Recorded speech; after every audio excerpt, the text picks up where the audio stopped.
I'm actually not calling the meeting to order.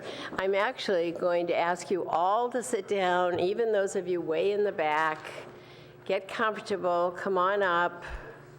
Otherwise, it looks like we don't have... Is the fire chief here? Why don't you all come up and sit down? So,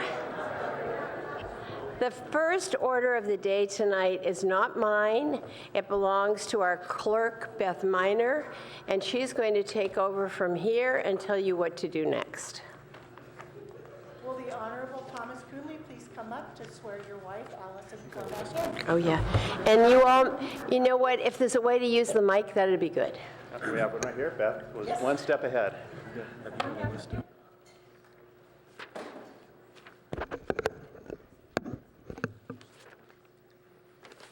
Hello. Hello. All right, please raise your right hand and repeat after me. I, Allison Cormack, I, Allison Cormack, do solemnly swear do solemnly swear that I will support and defend the Constitution of the United States, that I will support and defend the Constitution of the United States, the Charter of the City of Palo Alto, the Charter of the City of Palo Alto, and the Constitution of the State of California, and the Constitution of the State of California, against all enemies, against all enemies, foreign and domestic, foreign and domestic, that I will bear true faith that I will bear true faith and allegiance to the Constitution of the United States, and allegiance to the Constitution of the United States, the Charter of the City of Palo Alto, the Charter of the City of Palo Alto, and the Constitution of the State of California, and the Constitution of the State of California, that I take this obligation freely that I take this obligation freely, without any mental reservation or purpose of evasion, without any mental reservation or purpose of evasion, and that I will well and faithfully discharge that I will well and faithfully discharge the duties upon which I'm about to enter. the duties upon which I'm about to enter.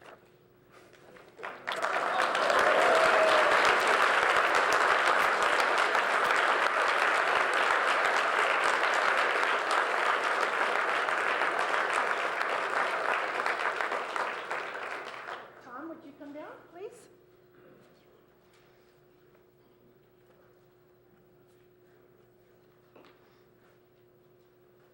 Raise your right hand and repeat after me.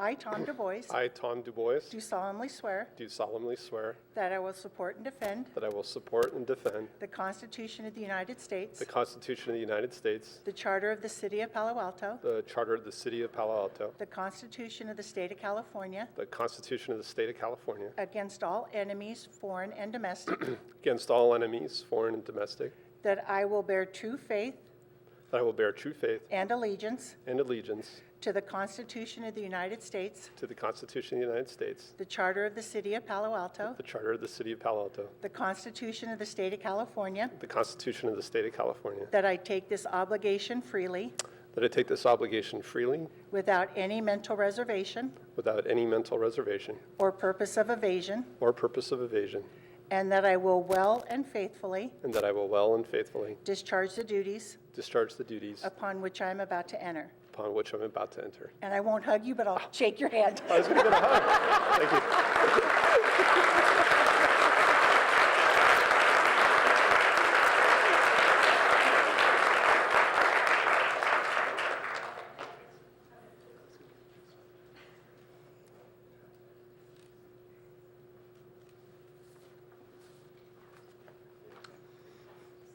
Raise your right hand and repeat after me.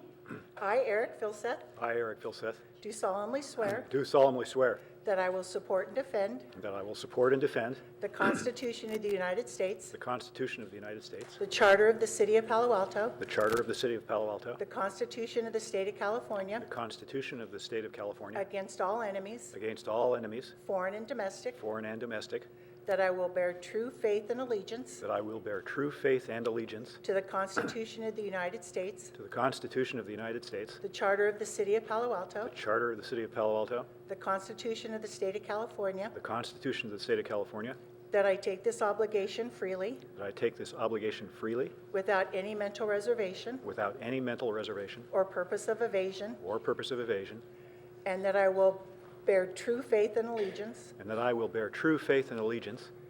I think I messed up. And I think I faithfully- messed up. Sorry. That I take this obligation freely that I take this obligation freely without any mental reservation without any mental or reservation purpose of evasion, or purpose of evasion, and that I will well and faithfully and that I will well and faithfully discharge the duties discharge the duties upon which I am about to enter. upon which I am about to enter. Thank you very much. Congratulations.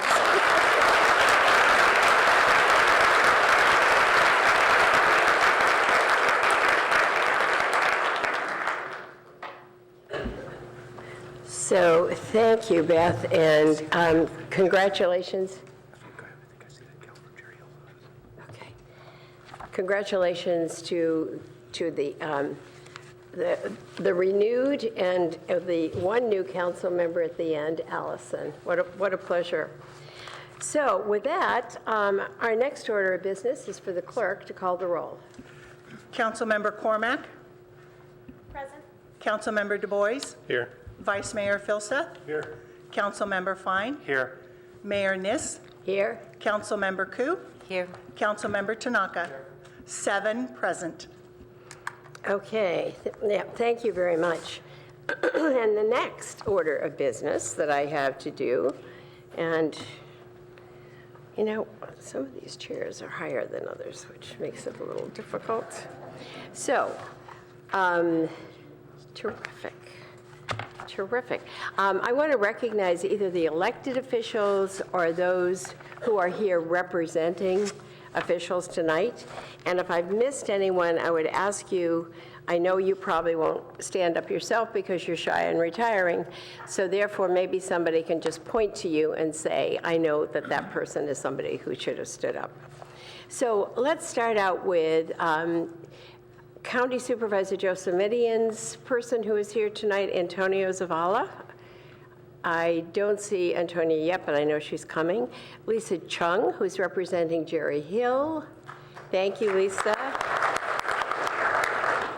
Alan Kamei, who's representing Mark Berman. And we have a group of former mayors in, this one says possible attendance, but I know that several of you are here. Yuriko Kishimoto. Enid Pearson or Emily Renzel, are you here? Excellent. I saw Pat Burt earlier. Judy Kleinberg. And it says Vic Ojakian is with KZSU tonight, way in the back. Hey, Vic. Now, other possibilities, and I don't see them easily, would be Peter Druckmeyer, Jean McCowan, or Lainey Wheeler. Are any of you here in the audience? Betsy, did you get Betsy back? Oh, sorry, Betsy. Betsy Bechtel. Thank you. And might either Gail Price or Greg Schmidt be here? Okay. This will get a little harder at this point. I'm just going to ask, is anyone from the Architectural Review Board here? And if so, when first? From, I don't think from Human Relations, I don't think. Oh, Stephen, hi. How are you? And Valerie Stinger as well. Where are you, Valerie? Great. Anybody else from HRC? Not that I see. Parks and Rec, I see Ann Cribbs, Don McDougall, and if I missed anyone else. And Jeff Greenfield. And Keith Reckdahl. So would you all stand up so that I know you all got recognized. Thanks very much. How about public art? I didn't see anyone from public art tonight. Utilities, anyone from utilities? Not that I see. Historic Resources Board?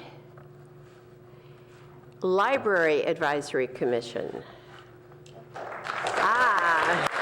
Thank you.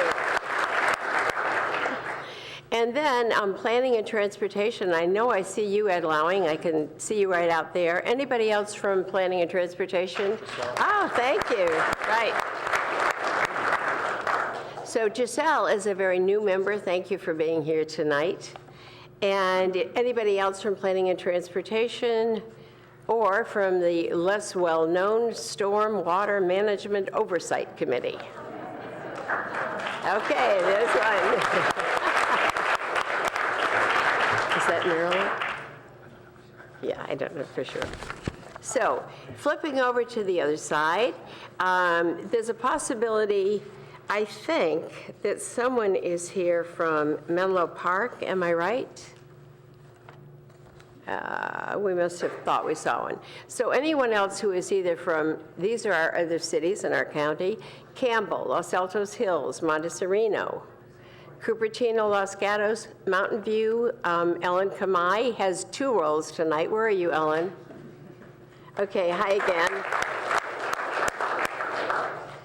Los Altos, Milpitas, San Jose. Sam Liccardo sent his regrets, and but he is out of the hospital, which is very good. And from Sunnyvale, and certainly not least, but going last, is Ann Ream from Congresswoman Eshu's office. Ann, where are you?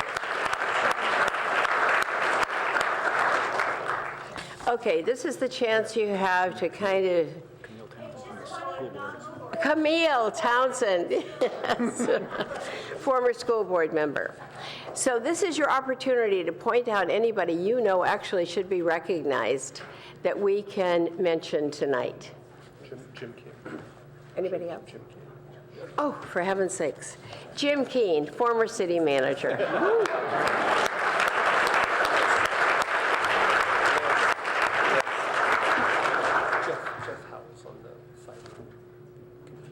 Do you want to say his name?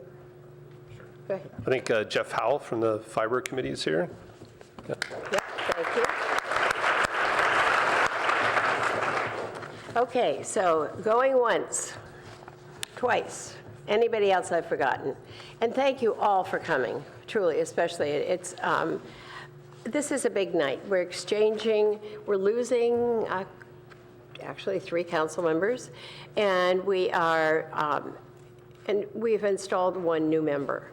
So this, by the way, is, you're here on a historical night. Does anyone know why? Say it out loud. There's 7 of us. So there have not been 7 ever before. There have been 13. There was once 15, close to the 50s. It shrunk down to 9 in 1966. And this will be the first time and the first mayor elected who will be part of a 7-member city council. Brand new, wholly different, and we're not a lot unlike a lot of other councils in our particular area. So it is going to be my pleasure in a few minutes to nominate the mayor for this year. But I want to give you a little background on it first, and I think you'll understand why as I go along. So as we look sort of back in history, until the 50s, the city council was run without a manager. Are you all familiar with that? And the first city manager was Jerry Keithley, that I always heard a lot about when I first served on the council. And in the time that he was here, he began an enormous population growth, which went from about 25,000 to 55 to 57,000. And it stayed at that number for a number of years. It barely moved until the 90s. So what happened in the background is so interesting, and I'm bringing it up because of a couple of other things I'll mention tonight. Is anybody still in the room that remembers the Oregon Expressway vote that took place in 60? There are always people who do. Anyone remember it was a bit divisive? It really did. It divided the community. And it began in 62. It ended up with a recall of all the council members. And that was in 1967. And Emily, is it you or Enid who survived that? Enid survived, and barely, I think. That was very difficult. So at the end of that, they now had 9 city council members who were in place. There was an enormous upheaval then. This is important to remember because that's a period of time from 65, 66 until 75, 76. And if you can remember, that was Vietnam. That was when Mayor Kirk Comstock, that was in the mayor's house, was not only firebombed, but also egged on a regular basis. It was a very tough time for us as a county.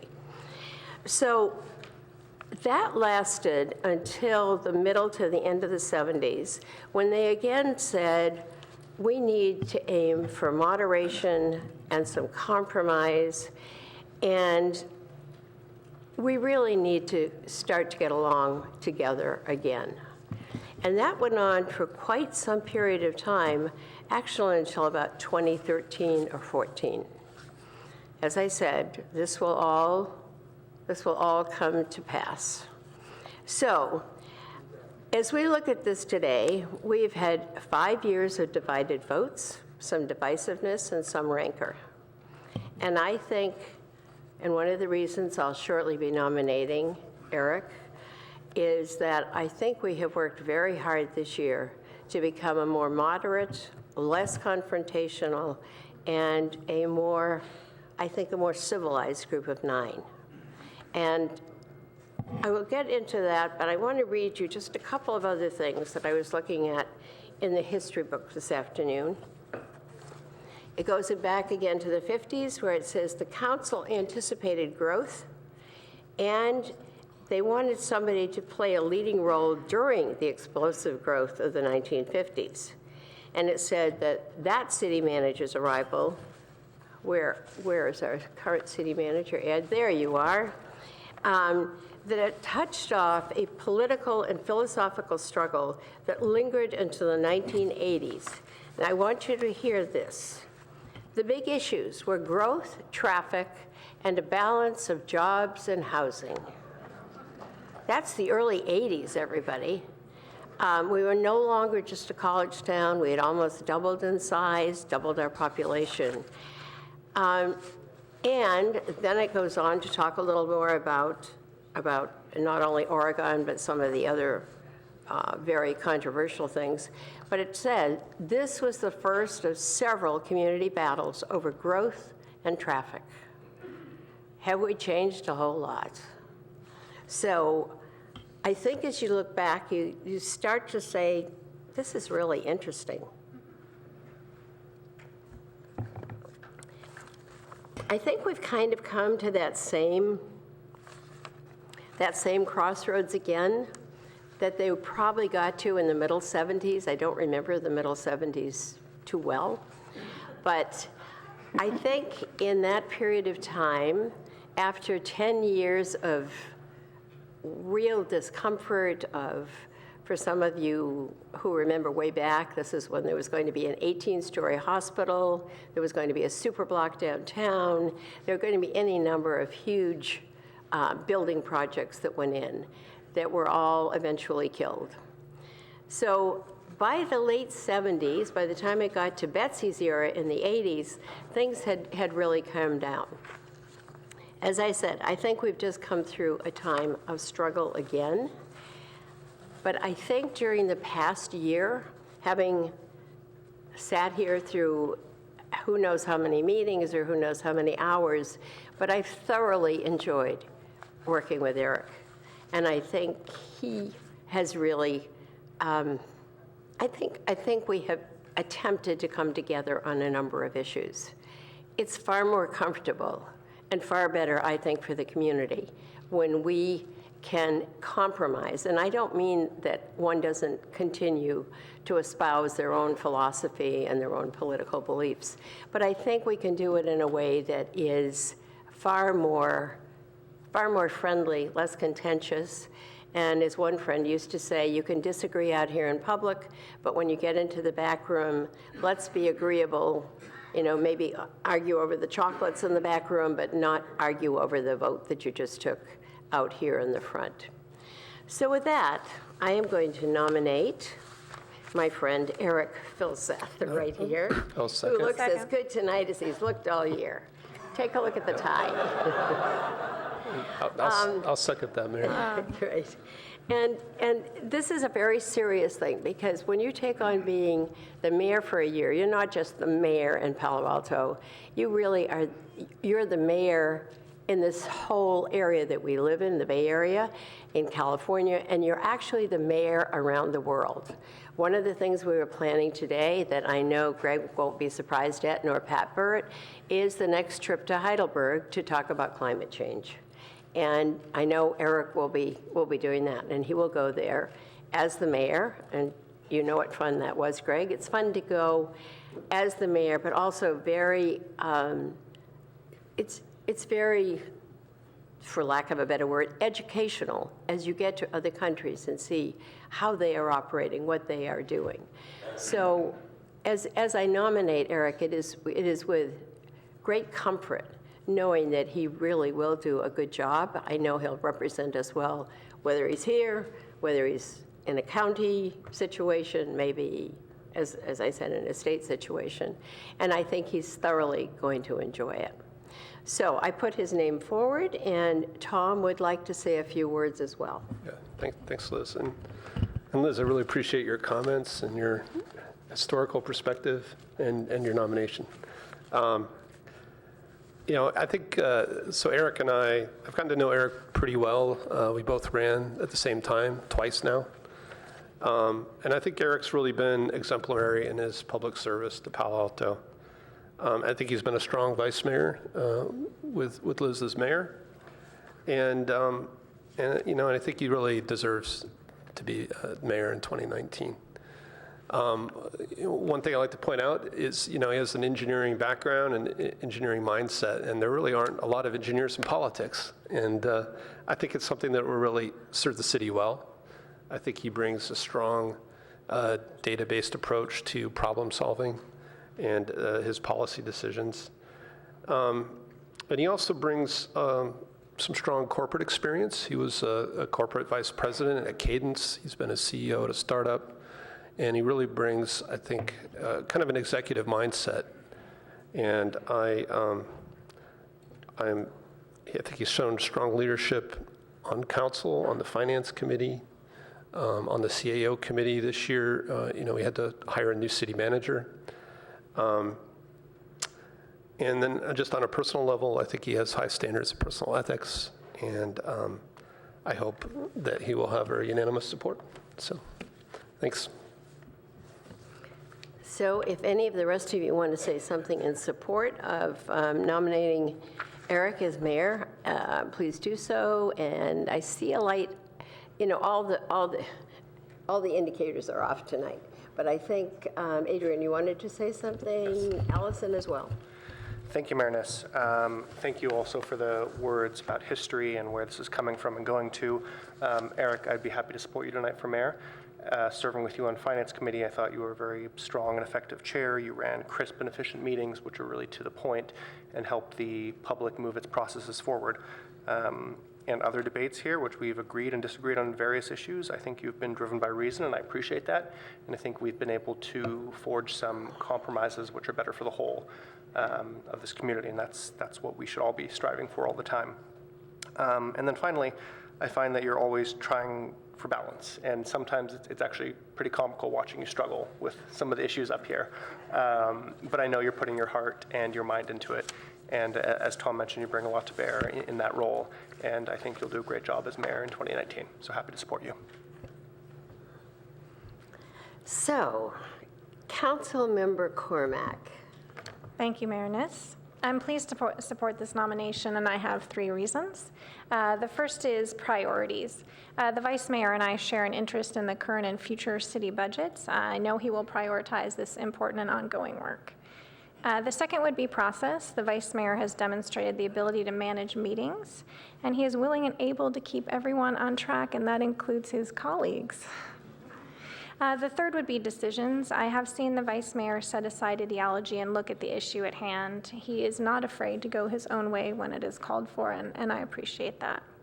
I believe that good leaders know what it is they're trying to do, and they do it in a way that includes everyone, and that's how they get to a good outcome.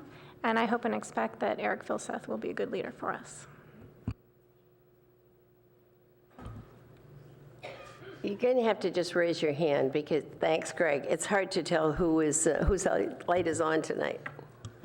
Yeah, so I also, Eric, want to thank you for your work. I had a chance to serve with you for 2 years on the finance.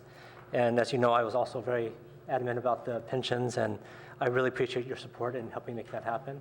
I think without it, probably wouldn't have happened, so thank you. I think we have a pretty big unfunded pension liability, and making headway on this is one of the most important things the city can be doing. So I'm really pleased to see this nomination.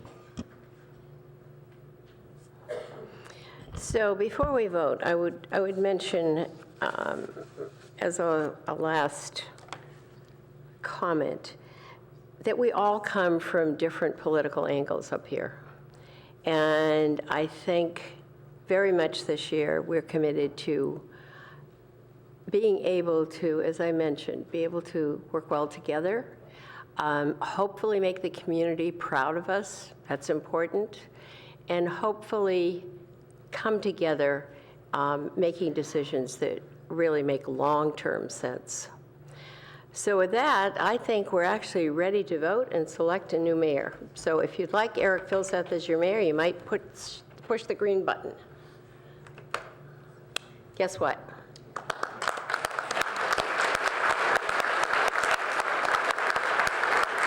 Now you take my seat, and it gets complicated. And then you have to sit over here, and then we'll figure it all out later.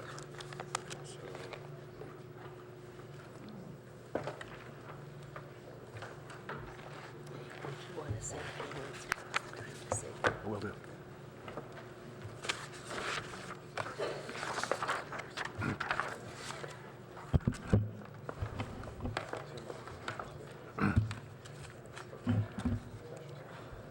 So,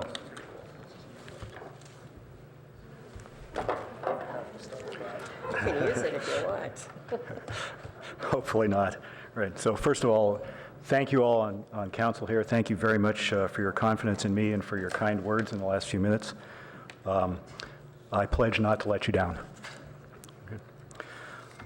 To the outgoing mayor, it's been a privilege to serve with you as your vice mayor this year. Right? I learned a lot, so thank you very much for your guidance and advice. I believe that a big part of what we need to do in the coming year is to make further progress on initiatives that you led this year, and so we need to do that. You may be leaving the mayor's chair, but you will not get far.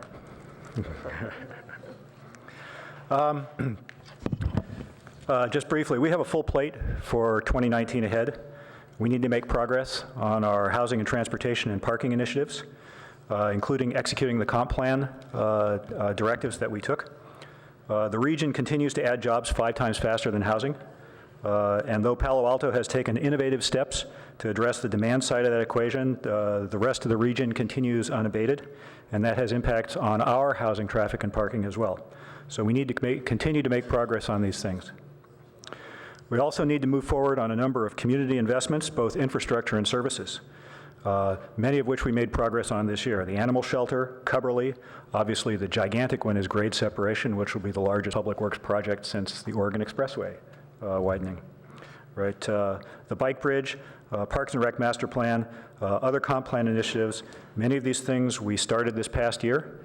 We need to follow through on those with dispatch. And then finally, we need to secure our long-term financial sustainability, as a couple of people have mentioned.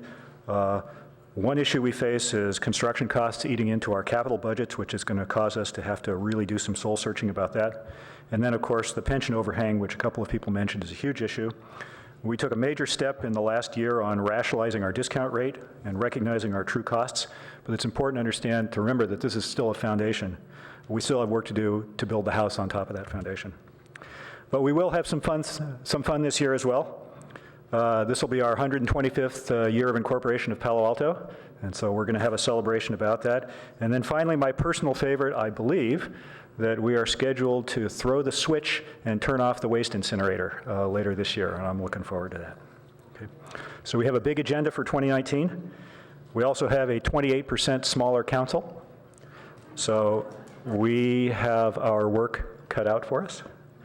but I know we can do it, and I look forward to working with all of you and with staff and the community at large to get it done. Thank you very much.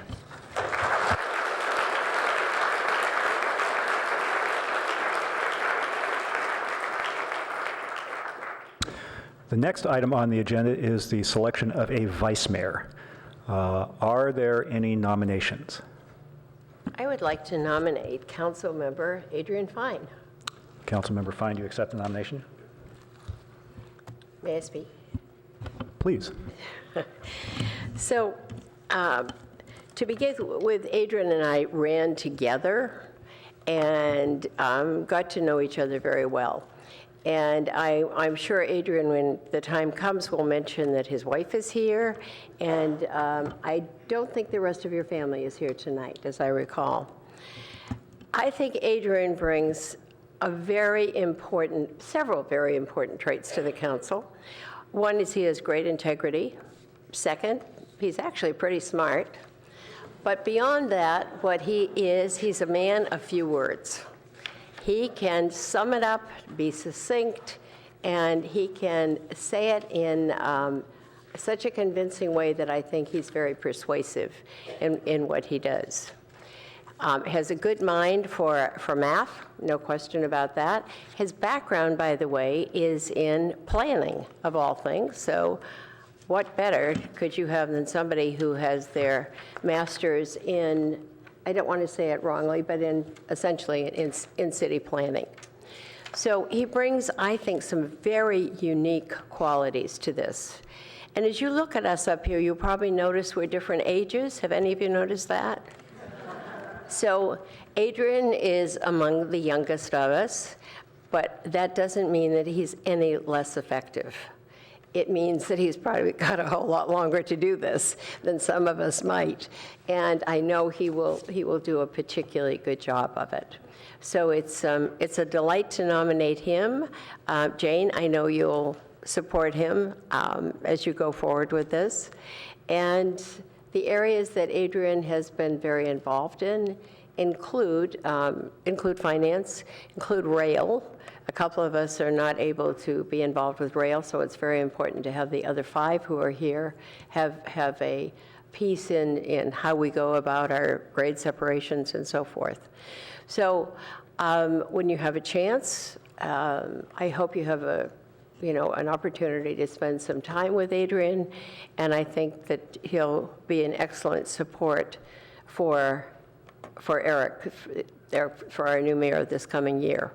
And I would mention once again, we are not all on the same side politically, but we're all, I think, committed to making that work and to being able to compromise in such a way that we really do accomplish the kinds of issues, the kinds of things you want us to do as a city. So Adrian, I not only nominate you, I'm even going to vote for you. Thanks, Liz. Let's see. It's hard to tell. Just Yeah, I'm not sure how many of these lights were from previous, but if you could, anybody that was, Tom and then Allison. Yeah, so Adrian, I think you and I have worked together on several subcommittees the last 2 years, as well as on council, that we don't always agree. But I do respect your positions, and you're smart, and I'll be supporting the nomination. Allison. Thank you, Mayor Filseth. Councilmember Fine is always prepared with his thoughts and precise with his comments. I have found him to be both principled and gracious, and I consider those to be hallmarks of an effective leader. In addition, his policy interests complement Mayor Filseth, so that will give us a very nice combination, and you have my full support. Councilmember Koo. Actually, I'd like to make a nomination. Is this the Yes, time please. to do it? Uh-huh. I'd like to nominate Councilmember Tom Du Bois. Do you accept the nomination? I appreciate the nomination, but I can't accept it. Thank you. I understand. A girl's got to try. Are there any further comments? Councilmember Tanaka. Yeah, so I've had the pleasure of working with Adrian for some time now. First on the planning commission, he was actually my vice chair, and I could maybe recommend that Adrian, as vice mayor, could be instrumental to you as mayor, Mayor Philseth, because as chair of the planning commission, I kind of elevated the role of vice chair to do a little bit more than usual, and I think he could definitely help you in that role. But having worked with Adrian, I definitely think that all the things that have been said before are true. But one thing that has been said that I really like about Adrian is I think he thinks a bit out of the box. He tries to be a bit innovative, and I like that because I think sometimes the solutions aren't as obvious. So I think that's something that I really like about Adrian. With that, let us vote on the board. So if you'd like Adrian Fine to be vice mayor, please click the green button.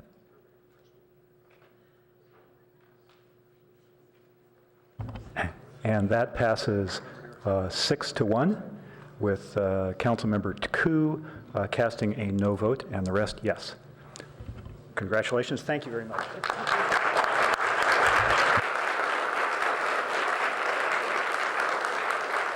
With that, we move some more.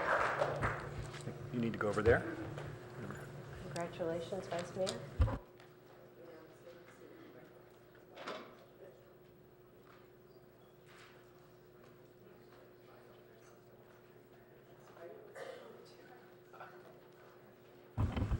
What are you missing? The agenda? I got it. So next, we're going to go present resolutions of the council towards the departing council members. And the first will be Corey Wolbach, a resolution expressing appreciation for outstanding public service, and that will be read by Vice Mayor Fine. Thank you, Mayor Philseth. Corey, it's a real pleasure to read this in your honor. As former Mayor Niss mentioned, there are some young people up here, and you'll be missed up here, especially by me as another young person. So this is a resolution expressing appreciation for the outstanding public service to Corey Wolbach as council member. Whereas Corey Wolbach served as a Palo Alto City Council member from January 2015 through December 2018, and whereas Corey was a consistent and articulate leader on issues of sustainable transportation, housing, climate change, and good government, and whereas during his time on the City Council, Corey chaired the Policy and Services Committee in 2017, and chaired the Rail Committee in 2018, and was a liaison to organizations such as the Friends of the Junior Museum and Zoo, the Palo Alto Housing Corporation, and the Palo Alto Transportation Management Association. And whereas Corey co-authored the colleagues' memo to pass Palo Alto's first minimum wage law, which increased again this year, and was lead author of the colleagues' memo to protect privacy by establishing oversight and transparency policies for surveillance technologies, and was lead author of the memo establishing a program of regular town hall meetings in neighborhoods throughout Palo Alto. And whereas Corey worked diligently with community members and was the lead author of the memo to update regulations about accessory dwelling units, enabling more multi-generational households, and Corey was co-author in memos directing significant updates to Palo Alto's residential zoning and renter protections. And whereas in 2016, Corey was lead author of the memo declaring Palo Alto to be a diverse, supportive, inclusive, and protective community, which was reaffirmed in 2018 when the City Council voted to become a CDAW, or Convention on the Elimination of All Forms of Discrimination Against Women City. Now, therefore, be it resolved that the Council of the City Palo Alto hereby commends the outstanding public service of Corey Wolbach, gratefully records both its appreciation and the appreciation of the citizens and businesses of this community for his meritorious service and commitment as a Palo Alto Council member. Thank you and congratulations.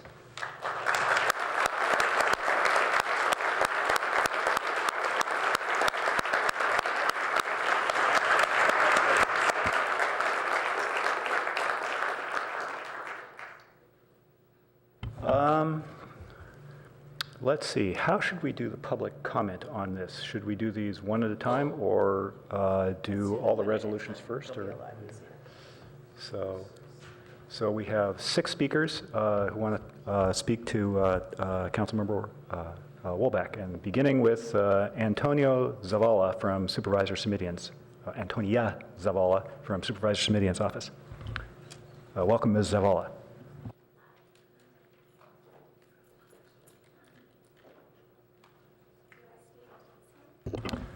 Thank you.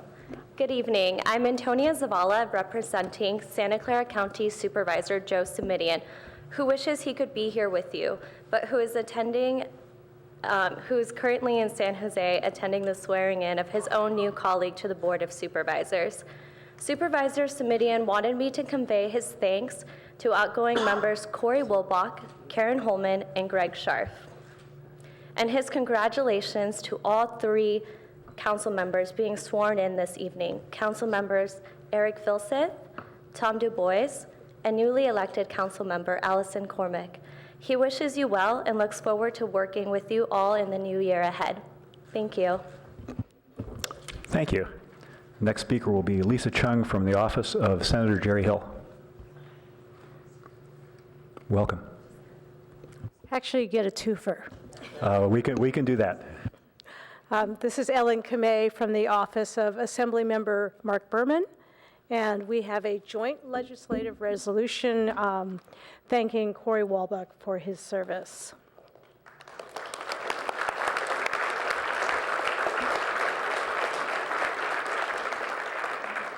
Senator Hill and Assemblymember Berman regret that they cannot be here tonight, but you may have heard that it is a historical night for Palo Alto, but it is also a historical night in Sacramento.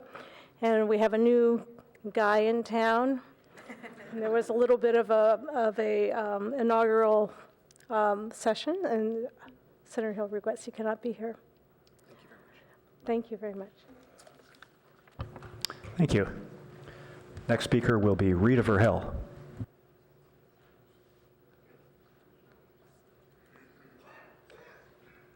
Thank you. So as a member of Save Palo Alto's Groundwater, I want to thank you, Corey, for always responding to our emails, always being on time, always reading anything that we sent you, always attending our coffees, and asking great questions, and then voting with your heart. I have found you to be always well-dressed, always on time, and I appreciate your service. Thank you.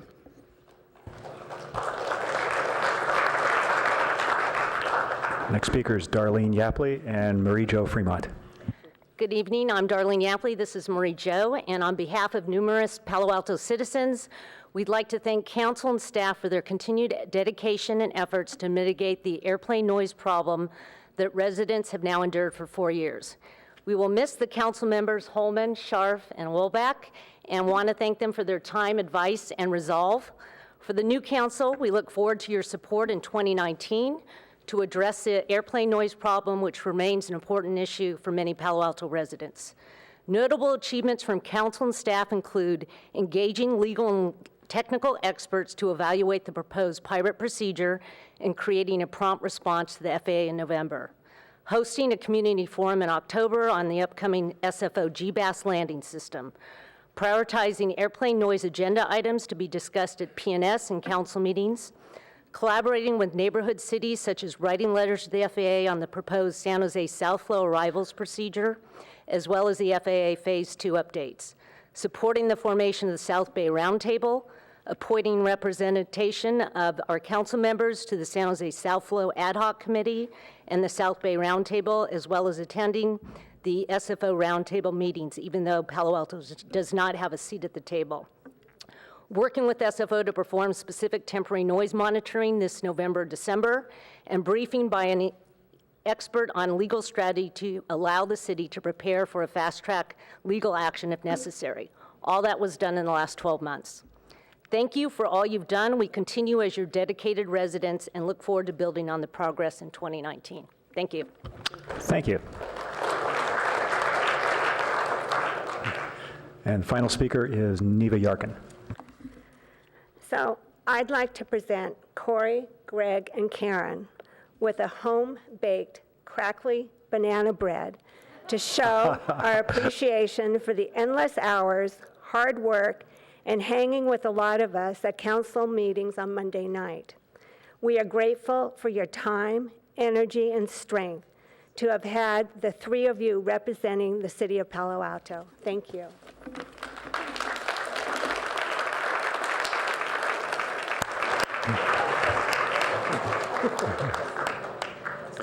So before we move on, is there another speaker?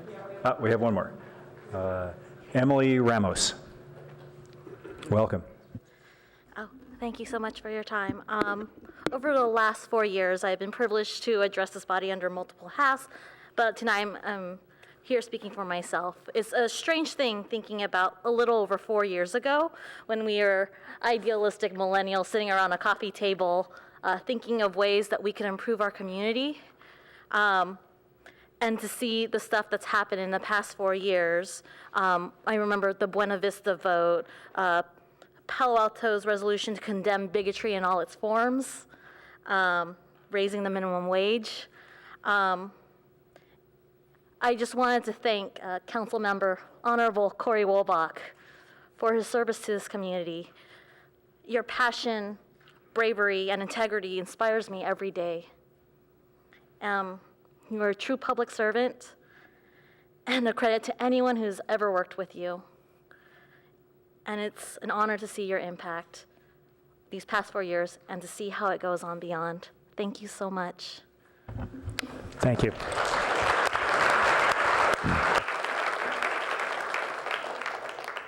I want to make a brief note here, which is it's our practice in council to ask people not to applause after speakers. I think for this particular kind of meeting, I think we ought to suspend that, and so please do. But if you so feel, but I think as a regular basis in other meetings, just want to remind everybody. Thank you. Would anybody on the council like to comment on this as well? I think That light is me. I think. Well, I'm going to suggest that we go down the line, right? So, Councilmember Cormack. Corey, you've been incredibly gracious and so appreciative of everything you've done for me personally. But if I step back and think about what it means to me and to our family, the service of all three of you, I'll just say that right now. It is actually part of why I ran for council, is because I'm grateful for the service of so many people, including a number here in these chambers, who have made this a wonderful place for my family to learn and to live and to work and to play. Special thanks for your openness to me personally and for advocating positions here in the city that are not always welcome to everyone, that push the boundaries a little bit. I appreciate you having done that for the city, and I hope that all of us keep that in mind as we go forward. Councilmember Du Bois. Yeah. So, Councilmember Wolbach, we haven't always been in lockstep, but I do want to thank you for your public service and your service to Palo Alto. I think we did work together well on the minimum wage. We were on the city school issues, CDAW, even data security, and starting the community town halls, which I think these were all important things, and I really appreciate that. I also appreciate your focus on climate change, and I appreciate it when you brought that up as well. So thank you for your service. So Corey, I've had the fun of working with you for 4 years. Where are you there? I appreciate how tall you are, among other things. But you and I have had a chance to work on some things very closely together. One of them was the housing plan, which we're about halfway through, but I know we're going to get there. You are a very strong supporter of the affordable housing that I think we may really vote on in the next couple of weeks, and that's taken quite a long time for us to get to that. You were patient through all the years on the council that you spent on the comp plan. And for those of you who don't know, the comprehensive plan started in 2006, and we voted it in 2017. So for anyone who was on the council from 2006 on, they spent time on the comp plan. But Corey, you spent a lot of time on it. We spent many hours, and you were very persuasive in identifying the number of homes you hoped we would build a year. It's turning out to be a little more challenging than we thought, but you were very, very determined about it. So I would say 3 things. You've been really passionate about what you've done. You have never held back. You've been very persuasive. You sometimes have gone on a bit being persuasive when I thought maybe you said enough, but you kept it up. But what I would say about you is you're so personable. You're fun to be around.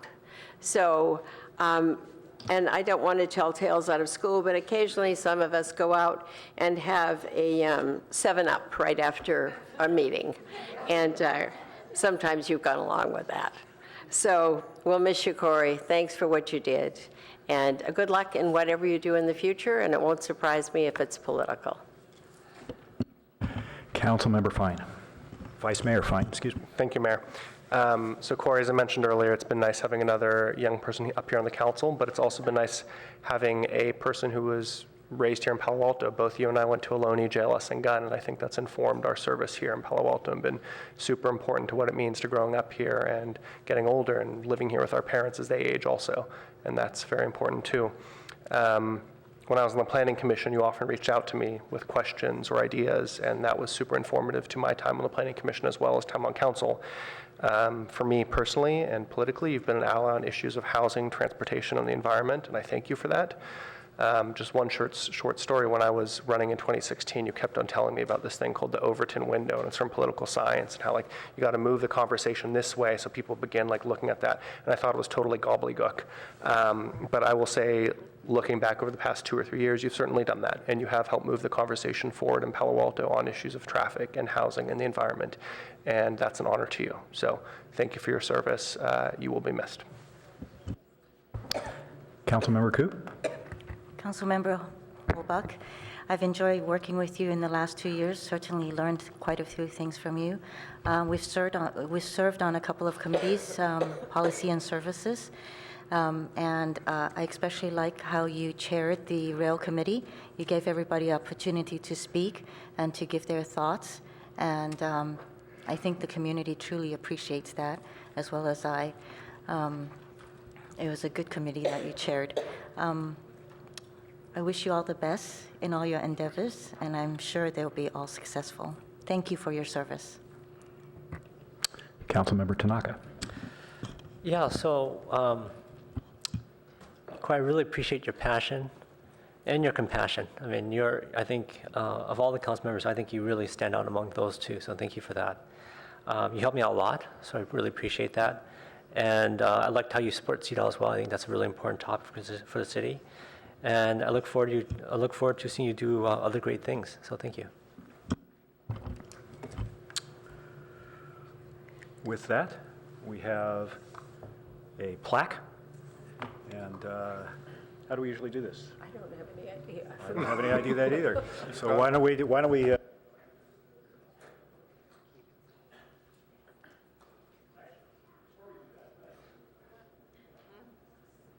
I'll figure this out by the end of the meeting. Before you get up, I just wanted to comment, thank you for your work on behalf of residents of the city. We all know that you as a strong advocate for housing, but also on behalf of what I say is the disadvantaged and discriminated against, whether it's minimum wage or CEDAW, right? All the way to not being afraid to grab a bottle of Windex and go scrub some offensive graffiti off a city edifice, which yes, we remember that, right?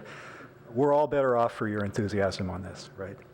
I also want to commend your willingness, even eagerness, okay, to reach out and listen to all sides of an issue, no matter how contentious. We don't have enough of that in our country today. So thank you for your service to the community and best wishes. And with that, we have a plaque.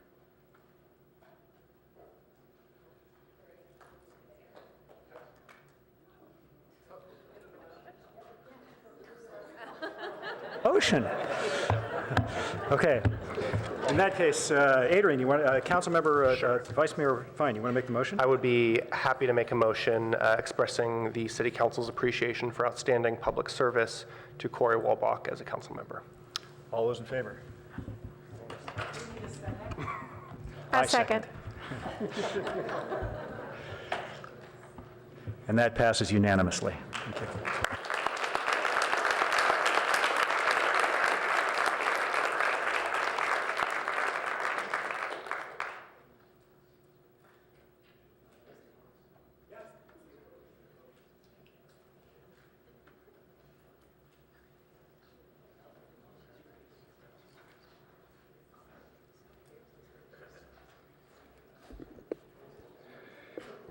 Since former Mayor Niss called me out for being long-winded, I'll try to keep this pretty short. And I know that after tonight, I'll have to keep it to 2 or 3 minutes if I want to give you a hard time. This is really something, and I really appreciate all the comments that you've made tonight, your words of support for the work that we've done together for the last 4 years. There's nothing that I've pushed for and succeeded in that I didn't get majority votes for. So it's not my successes when I introduce an idea. And I also want to say most of the ideas that I've tried to push for, I didn't come up with. They came from folks in the community. And that's Palo Alto's greatest asset. It's the brain power. It's the brain power up on the dais. It's the brain power of the city staff. It's the brain power in the community. For the last 4 years, going back briefly to the history that Councilmember Niss was describing earlier, we've had this debate about isms in Palo Alto for a few years. And whether you call yourself a residentialist or not, or part of the establishment or not, or pro-growth, anti-growth, whatever, I think we are moving to a lot more consensus about what our balanced future looks like, right? Where we are, as we decided in our comp plan, like more housing, less office, focus on the transportation and parking challenges, make sure that we're getting ready for climate change because it's coming. And what I suggest as the ism we can all get behind and unite around is regionalism. In the same way that you can be a good neighbor and work with your neighbors collaboratively while still taking care of your own house, Palo Alto can be an important leader in the region, working with council members from Mountain View or Los Altos or up and down the Caltrain corridor, while still prioritizing quality of life and sustainability economically and environmentally for Palo Alto residents. And so I would encourage us to start thinking of ourselves not with the isms of the past, but as regionalists, right? Where Palo Alto is, of course, our priority, but we see ourselves in this larger context. Because as Mayor Phil Seth pointed out, these challenges we're facing, they don't originate within Palo Alto's borders, and the solutions will not be effective if they exclusively look to what happens within Palo Alto's borders, only by working with our neighbors on climate change, on the housing and jobs balance, on making sure that the success of Silicon Valley helps support everybody in Silicon Valley. Only by working with our neighbors in the region are we going to be able to solve those problems. And as I look to my mayor, Eric Philseth, my vice mayor, Adrian Fine, and my council members, my city council, I have a lot of confidence that Palo Alto will be that leader in the years to come.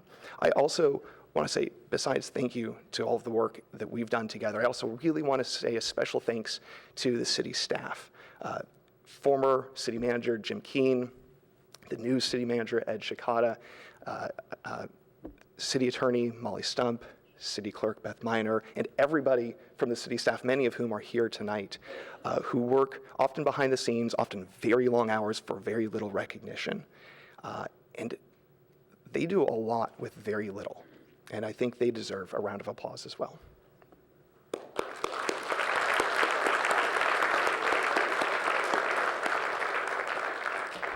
And the last thing I want to say about how the council works together is, I can't get into the details, about what happens in closed sessions, because that would be a violation of the law, but I can talk about the tone. And I think that even during our most contentious times in the last 4 years, I think that the tone when we're in closed session has been a lot more congenial, collaborative, and we've been trying to bring that out into public as well. And that says to me that it's not that we don't like each other. It's not that you guys can't work together. It's that we're thinking about how does this look or how does that look? How are we going to present ourselves? And I think that has started to change. And I look forward to that, that collaborative nature that we see in our closed sessions being the standard, even more so going forward in open sessions as my city council works on some very tough issues. Thank you very much.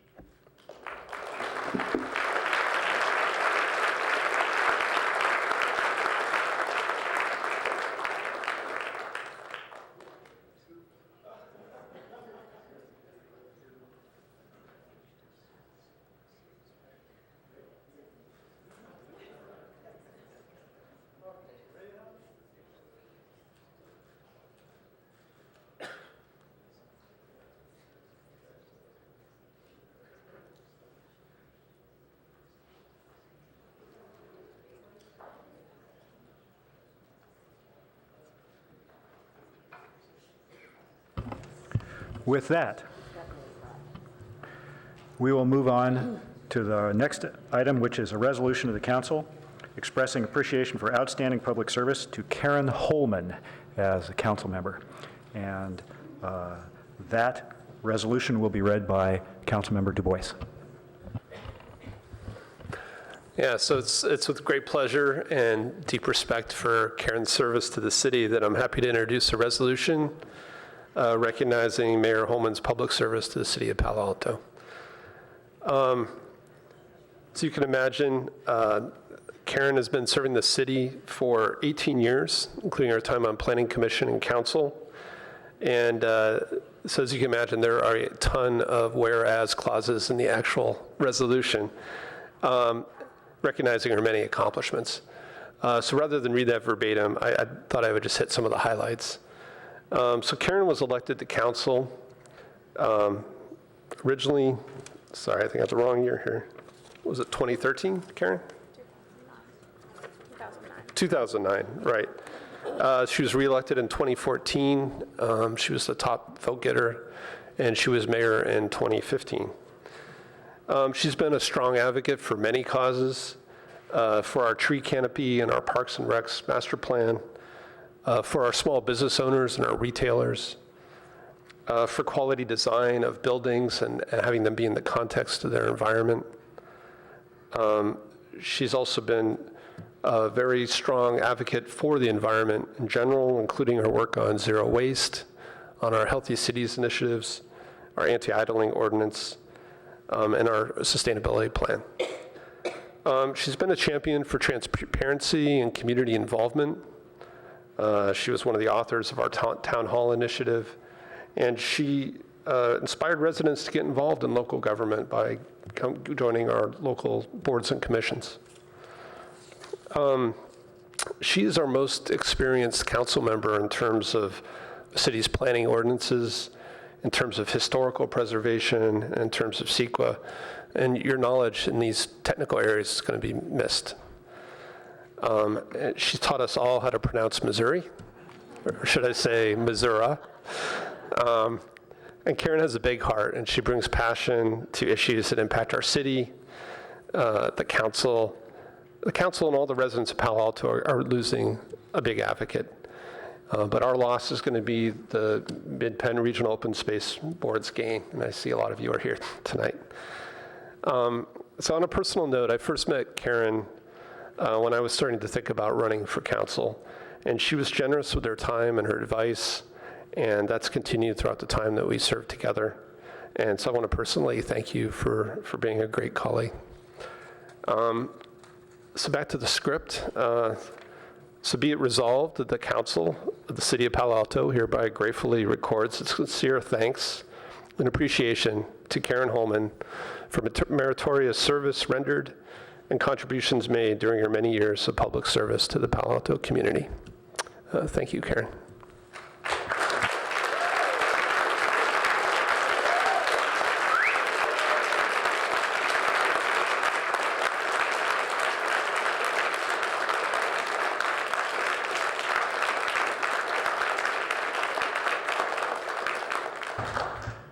I'm going to look at the clerk, and do we have a list? Yes, very good. So we have a number of speakers from the public, and the first one will be former Mayor Yoriko Kishimoto. Welcome. Don't forget to let us all speak after these. Thank you very much. I'm here to speak about my friend for over 20 years, Karen. But before I do want to take the opportunity to thank the outgoing city manager, Jim Keene. Maybe he's left already. But we hired him. It's a tough job. I think he's really left Palo Alto a better place, for sure, than he joined us. And to welcome incoming Ed Chikada. And I wanted to welcome the new councilwoman and newly reelected. And besides Karen, of course, I want to thank Corey and Greg for your public service. But I'm here to speak mostly about Karen And I can say that, Karen, I think the legacy that you leave Palo Alto so far is unique in both the length of service as longtime planning commission and as mayor and city council, but most of all, the depth of your passion. I know you wake up every morning thinking about Palo Alto and the residents and the environment. And the one example that I'll give is zero waste. And I think this was before you joined the Planning Commission even.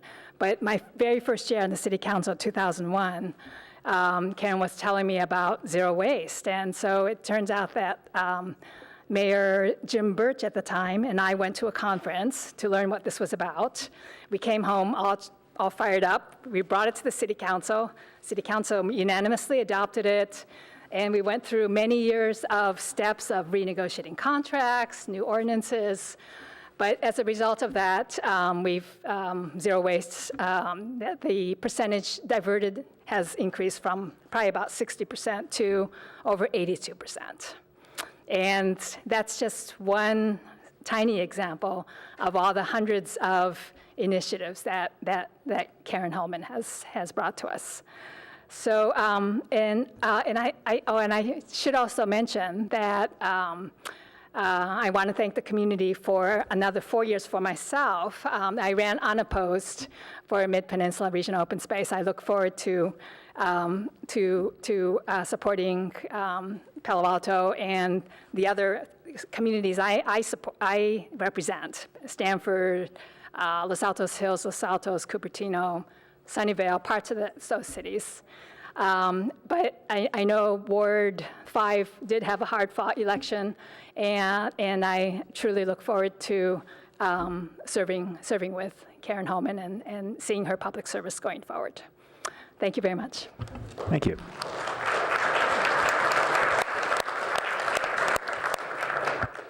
Next will be Lisa Chung and Ellen Kamai from the office of Jerry Hill and Mark Berman. Again, on behalf of our bosses, we would like to present Karen Holman with a joint legislative resolution thanking her for many, many, many years of service for the city of Palo Alto and for the heart that you put into the work that you have done. Please come and receive this.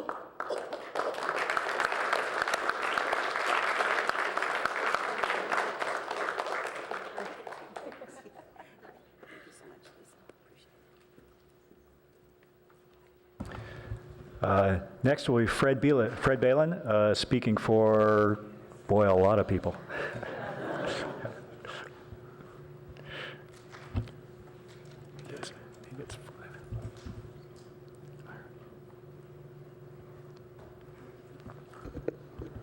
Welcome. Thank you. Carthage, Missouri meets Palo Alto, a love affair. The parklands, trees and gardens, neighborhoods and buildings, immerse in the history, respect the heritage. It is 1975. Change is coming. Downtown, a distributed medical clinic is relocating, creating an opportunity south of Forest Avenue. On the working group, contribute to the vision. On the Planning Commission, help guide it toward reality, including Heritage Park, affordable housing, childcare, retail, small offices, historic preservation.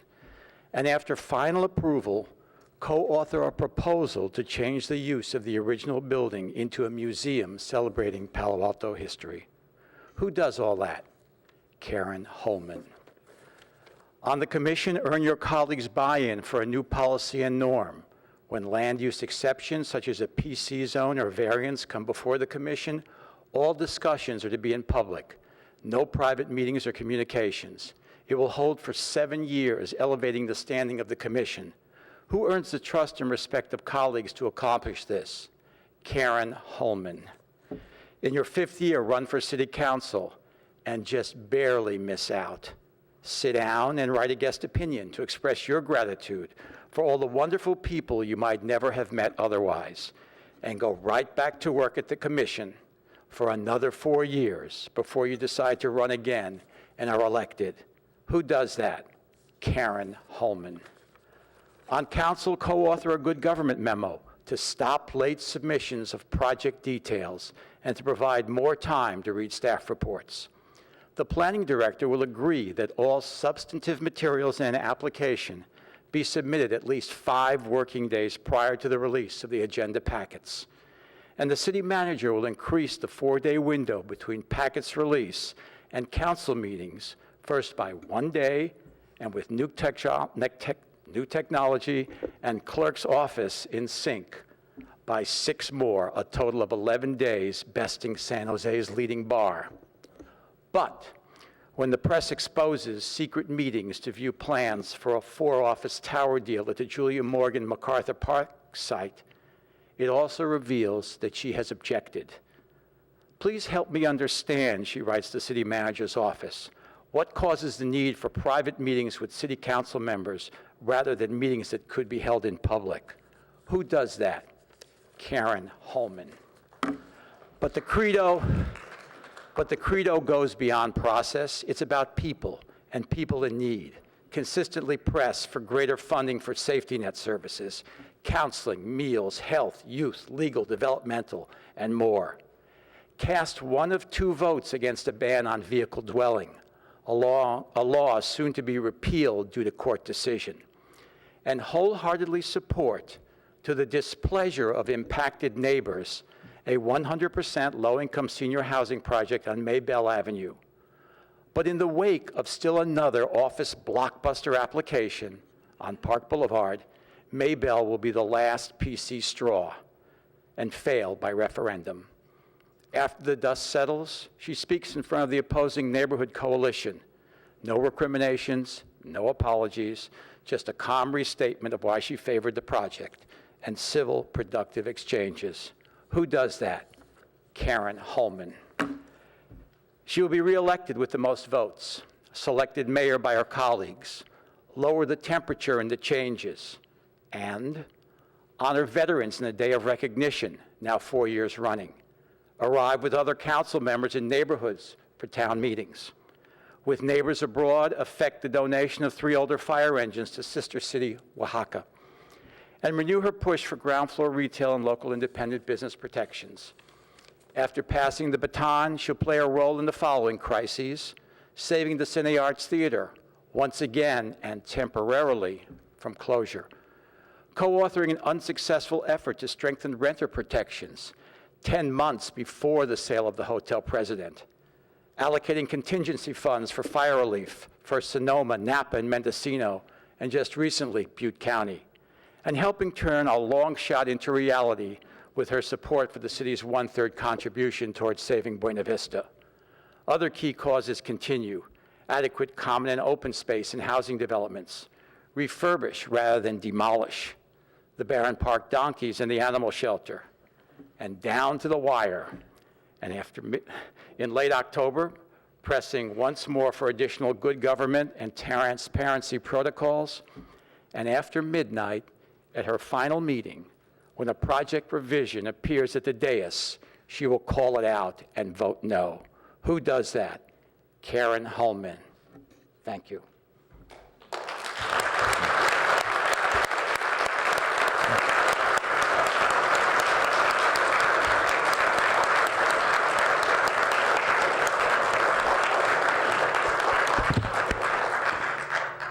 Thanks, Fred. And I want to note that Fred was speaking on behalf of Shani Kleinhaus, Jeff Levinsky, Kimberly Wong, Nelson Ng, Jeff Greenfield, Ann Balin, Annette Ross, Emily Rensel, Enid Pearson, and Margaret Heath. So the next speaker will be Janet Defoe.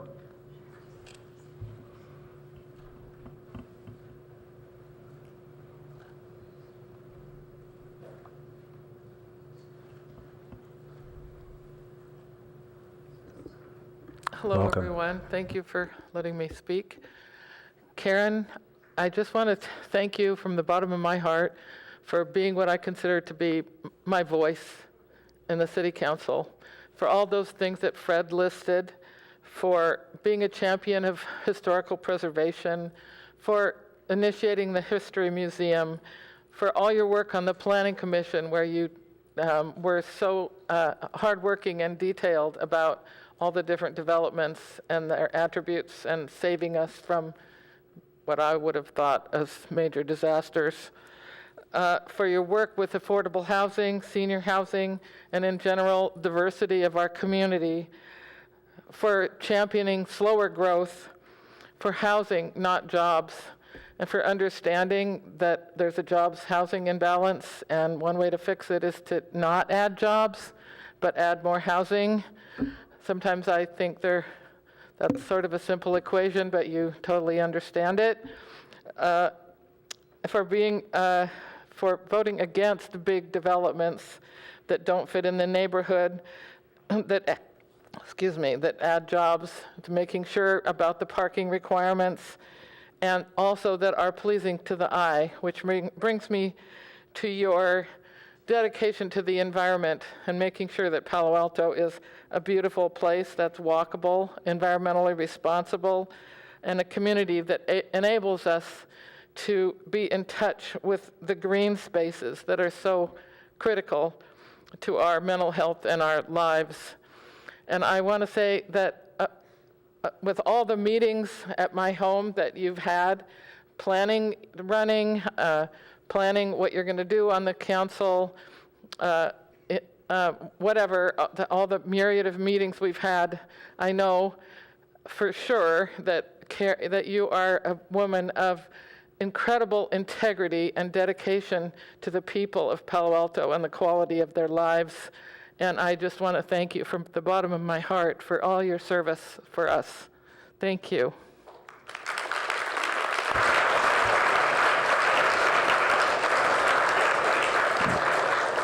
Thank you. Next speaker will be Marilyn Keller.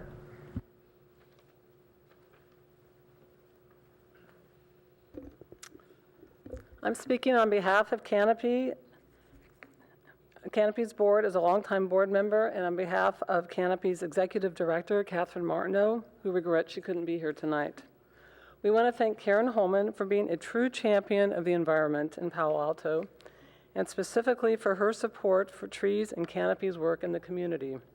There are many long-term benefits of trees that are often not apparent during a political term, but Karen understood that the legacy that she was helping create by supporting our urban forest.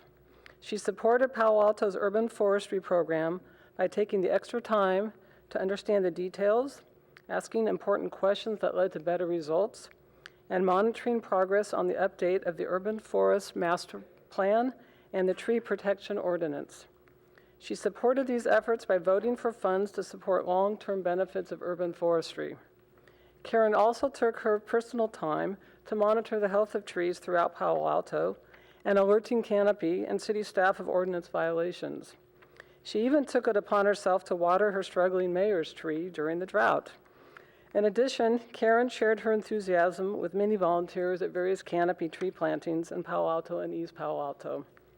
Thank you, Karen, for being a true advocate of our environment, both in the council chambers and out amongst our trees.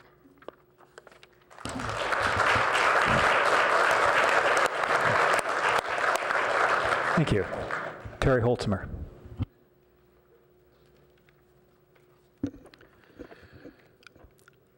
I came here tonight to give my personal thanks to Councilperson and former Mayor Karen Holman in honor and recognition of her 18 years of invaluable public service to the city of Palo Alto.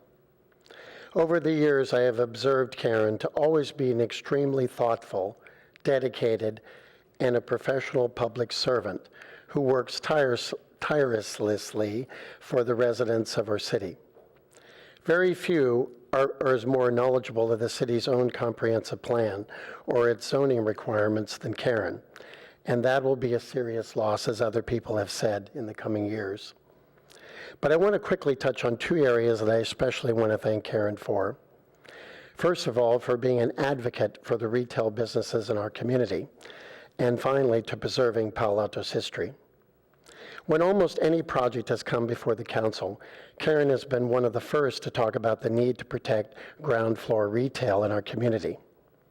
Beyond the financial tax benefits that Palo Alto obviously receives, which is very important, Karen knows that retail also adds a deeper sense of value to a community. where residents can shop, buy essential goods, and just enjoy a dinner out at a local restaurant. Assisting and supporting retail is something all cities should do, but I'm very proud that we have leaders such as Karen willing to stand up and do so. Second of all, I'd like to quickly mention that both Karen and I share something of value, which is a love and an appreciation of our history. History, particularly Palo Alto's, is something worth recognizing and preserving. Long before I ever knew her, Karen was active in protecting Palo Alto's history. She has always been a member, as far as I know, of the Palo Alto Historical Association and was one of the leaders early on in pushing the idea of the Palo Alto History Museum. As a teacher myself, I know the importance of preserving our past and recognizing those that have made an impact in our lives. Karen has always maintained that preserving our history is very important, and I want to thank her personally for her efforts. Finally, I'm sure, like all residents of Palo Alto, we will miss your dedication, your professionalism, and thoughtfulness on council. And I'd like to give everyone in this room an opportunity to stand up and applaud your accomplishments. Thank you.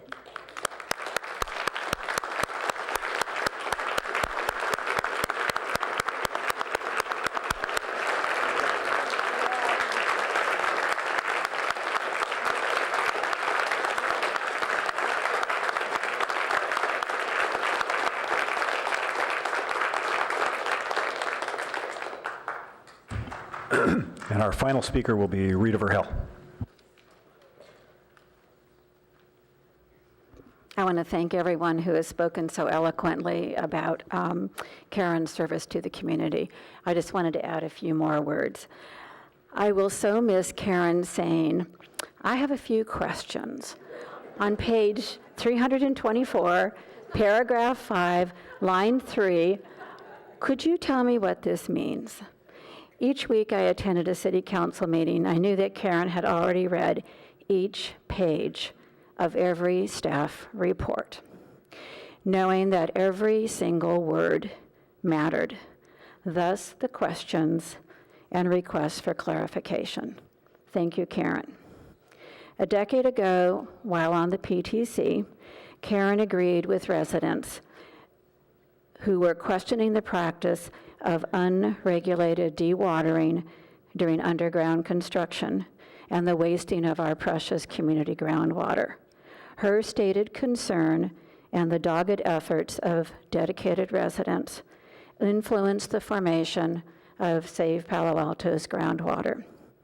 Working with the City Council and the wonderful people in Public Works, regulations were passed which have significantly decreased groundwater extraction while allowing continued underground construction. Later this year, Public Works will come forward, and you are going to be amazed what happens when everybody recognizes a problem and works together. Thank you, Karen. During Karen's term as mayor, several successful town meetings were held. One allowed Pat Burt to detail and explain flood prevention activities and diffuse residents' concerns regarding a possible repeat of our disastrous flood. At city council meetings, lively discussion occurred before motions were accepted, and residents were given the opportunity to speak and feel welcome. Thank you, Karen. In summary, from historical preservation to saving Buena Vista Mobile Home Park, to securing council participation for the much-loved Barron Park Donkey Project, to being an early voice for Palo Alto's History Museum, to seeking city funds for those less fortunate, to being available to meet with the public, to advocating for Palo Alto trees, and for so many accomplishments not mentioned tonight, I and so many others thank you, Karen. Thank you.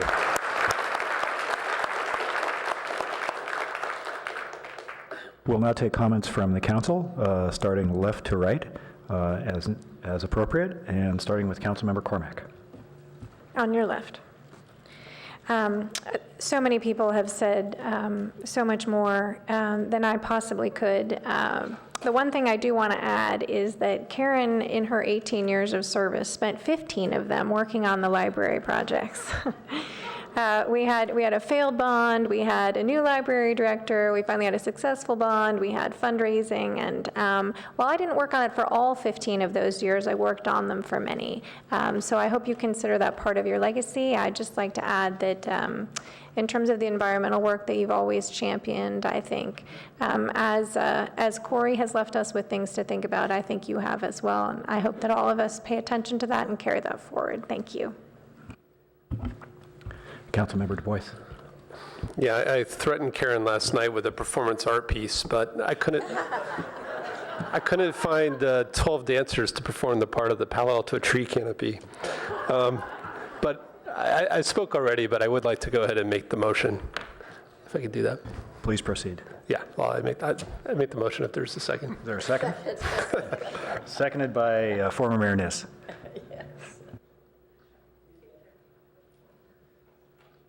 So Karen, I'll just look right at you. It's been fun serving with you. We've had a lot in common, and I would certainly call out the Healthy Cities, Healthy Communities, because I'm not an easy sell. Believe it or not, you'd think in a city like this, they'd like to be healthy, they'd like to be, good, solid community, but somehow it took a while for us to get there. But now that we've gotten there, we've gotten lots of awards for what we have done. And you've played a major role in that, so thank you. Probably you're the only one that could quote the comp plan right now if I asked you and said, now Karen, on page so-and-so, do you remember what? I think you could probably do that, right? Pretty close. So I think there's hardly anyone that knows that document better than you do, except I would have to call out Pat Burt because he's here as well. So the two of you certainly have worked assiduously on that. And in addition, you certainly have, along the way, thought a great deal about those less fortunate than we are in the community. You've often said, can't we add some more to his wrap? Isn't there a way that we could get some more money? I was sorry you didn't say, can't we get more money out of the county? But we did try that route from time to time. So you've been very effective as you go forth into your next job, as Yuriko said tonight. I think you're going to make a big difference there, and you're going to have, you're going to find joy in doing that. But in addition, that's sort of right up your alley, isn't it? So that's going to be a particularly, I think, appropriate area for you to continue your service. So thanks for what you've done. Thanks for what you're going to keep doing, and come back from time to time and tell us, how are things at the Open Space District and what's happening that we probably don't know about. So, merci. Vice Mayor Fine. Thank you, Mayor. Karen, I have learned a lot sitting next to you the past 2 years. As I mentioned to you before this meeting, I've especially enjoyed some of our sidebars where we're, talking to each other about whether, does our colleague really understand the comp plan or the zoning code or that? And I think it speaks to both of us serving on the PTC, and I think you've brought a lot to bear on this dais over the past 18 years in terms of your understanding of the zoning code and our comprehensive plans and our parks plans and our bike and ped plan, all the other plans that we have in Palo Alto but need to be put into action by people like you. Your work here has touched on so many issues. Many have mentioned it, whether a few that stand out to me include the South of Forest neighborhood, Stanford Hospital, the Palo Alto History Museum, the newly opened 7 acres at Foothill, and I think that's really a legacy to be proud of here in Palo Alto that touches so many different issues. Finally, I think you bring a really compassionate and heartwarming voice to a couple issues that may not be celebrated but are really important, and a few of those people have mentioned Buena Vista. You, myself, and Councilmember Koo work together on a memo to help fund youth community services, which helps enable our youth in our high schools. And then, as some others have mentioned, the donkeys at Bull Park. And so I think it's just a range of issues you've worked on and brought a lot to bear for the city. And we look forward to working with you continuously on the Open Space District and seeing what you do there. So thank you. Councilmember Koo. Councilwoman and former Mayor Holman, I want to say thank you for the nearly 2 decades of your public service. Your extensive community involvement, knowledge, and experiences made you invaluable to our city and to this office. I can say that there is no other with your kind of institutional knowledge of this community. As I read through your resolution, I was reminded of the ethics training that I just completed. It spoke about the universal ethical values, which are values that transcend nationalities, cultures, and religions. These values are fairness, loyalty, compassion, trustworthiness, responsibility, and respect. You embody each and every one of those values. I'm not using your exact words, but you have emphasized time and time again, as public servants, public officials are stewards of the public's trust in the public's governing institutions. You've supported the public's right to know. You've promoted meaningful public involvement.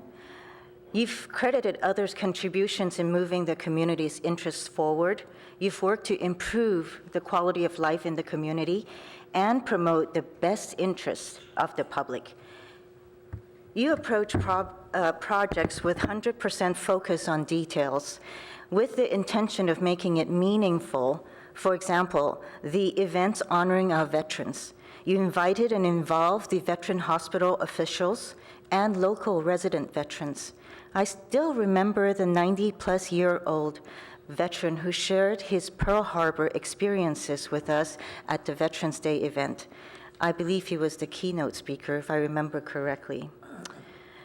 Former Mayor Holman, I know you're also a history buff, not only for historical buildings, but historical events and facts. So I'll close with this. History is the story of change over time. It also demonstrates that human nature has remained fairly constant. History demonstrates that circumstances and technologies change, but humans still want the same things that they wanted in previous civilizations: wealth, security, happiness, power, spiritual, social fulfillment, good health and safety, peace and tranquility. I'll end by saying thank you, although it doesn't seem enough. Thank you, and I know that you will serve with the same ethical values and success in your new role as Mid-Peninsula Regional Open Space Board Director. Thank you, and it's been a pleasure serving with you. Councilmember Tanaka. Yeah, I just want to say that I really appreciate your diligence and attention to detail. It's been amazing. I think the service that you gave the city has been commendable, and really appreciate that. And I hope to see great things from you on Mid-Penn, as I'm sure you will do. And yeah, thank you again for all your service.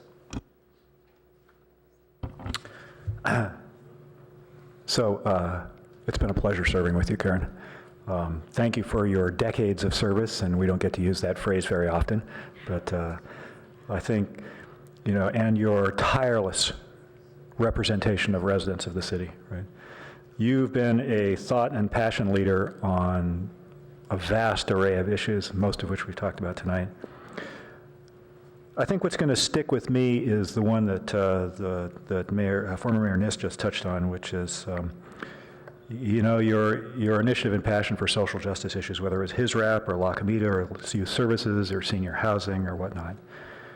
Your absence will leave a hole that will be very hard to completely fill, right? But I pledge to work just a little bit harder, right, to try to help fill that hole. So thank you for your many years of service and for your continuing service on the Open Space Board. May we vote on the board, please? And that passes 7-0. And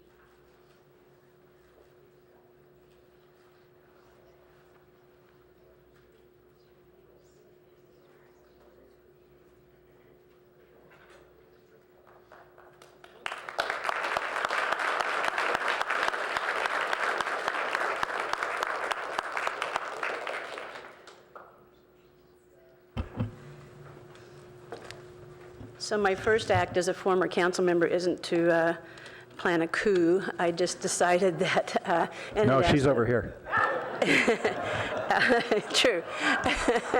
Very good. And I had asked former Mayor Niss if it was okay if I speak from here to make comments, because I just like to see who I'm talking with and talking to. So thank you for that. Thank you for everyone for coming, for not just me, but for everyone else too. Congratulations to our new Mayor, Phil Sith, to our new Vice Mayor, Adrian Fine. And I really want to appreciate the comments of former Mayor Niss. I really appreciated the comments you made about the collegiality of the group going forward and your hopes for us going forward and bringing this community together, starting with the council as a body, as a new body. In trying to come up with words, and by the way, it seems like, I've been up here in one seat or another, in one role or another for about 17 years, and by the time it finished, it had been decades. So I aged quite a bit listening to the comments tonight. But, in trying to come up with, thoughts about commenting tonight, a lot of things go through your mind, the things accomplished and the things not accomplished. And I'm somebody who really, I don't really have regrets. There are some things that I don't think there's much to be learned from regrets. Don't think there's much to be learned from holding on to those. There are some things I wish had happened that didn't happen, and I'm hoping that some of them still would go forward. I still think that it's a very smart thing to have an audible alert system for emergency notification in this community, so we're not so solely reliant on our technology to alarm us and alert us of what's going on. I'm hoping still that the AT&T property next to Bolwell Park will still be purchased and expand that park. I hope that happens. I do hope, and this is on a personal note, but it's been said many times that I am a supporter of retail, and I really, really am. And I do hope that this council will take another look at the transparent retail window requirements. If you go around downtown, El Camino, you name it, there's so many whited out windows that are supposed to be retail businesses, and it's not conducive to a good retail environment, so I hope that gets readdressed. On the housing front, I'd like to have seen us wrestle with vehicle habitations, the loss of housing units, and to restore the Palmer fix. I know that one at least is coming. That will, again, for anybody who doesn't know, that'll again make BMR units a requirement in rental housing projects. And also take another look at increasing the impact fees for BMR units. I think those are worthy things to take another look at. There's more, but I won't bore you with all the details in my list of gee, if only we could have. All that said, I've been honored to serve because of your trust and your support, which I very much appreciate and will always and forever. I have done my best to advocate for better development projects, both physically and with minimal impacts, argue for a diverse community, housing, and through social services support. And I should add that Councilmember Wolbach, I want to give him credit, he was also on the Youth Community Services Colleagues memo, and that was a shared support from the city and the county. I've done my best to support retail and services, especially locally owned businesses, give a strong voice to neighborhoods, spoken up for process consistently because I think it leads to better outcomes, advocated for trees and open space. I'm not to page 17, line 32 yet of my comments, but, but no. We gave support to our donkeys, Perry and Jenny, when they needed a leg or a hoof up because of events that were happening in that neighborhood. There are people here from Barron Park, and they know well how important those donkeys are, especially to the community. There are a lot of things that we do in this community that may not always make the headlines, but make this community what it is and why we love this community and the things that make it special. The donkeys are one. Having just completed the Pets in Need contract and being able to keep a shelter here, those are just a couple of examples of that. And I'm really proud to have been even a small part of continuing those. Keeping Buena Vista Mobile Home Park here for all of the effort from so many people, staff and council members and colleagues, members of the public, Winter Dellenbach, Joe Simidian, was just a huge, huge thing that happened in the more recent years of time on council. I think it's something that will live on in this community as a hallmark of what we can do when we pull together. I know I've disappointed some of you at times, and for that I apologize. There are times when others have been quicker, smarter, perhaps more strategic in the moment, but I have done the best I could in any given circumstance. Some have asked me what I will do after council. Well, of course, I have the privilege of going to work at the Open Space District. Starting Wednesday evening, I get sworn in, so for the next 2 days, I'm accepting gifts.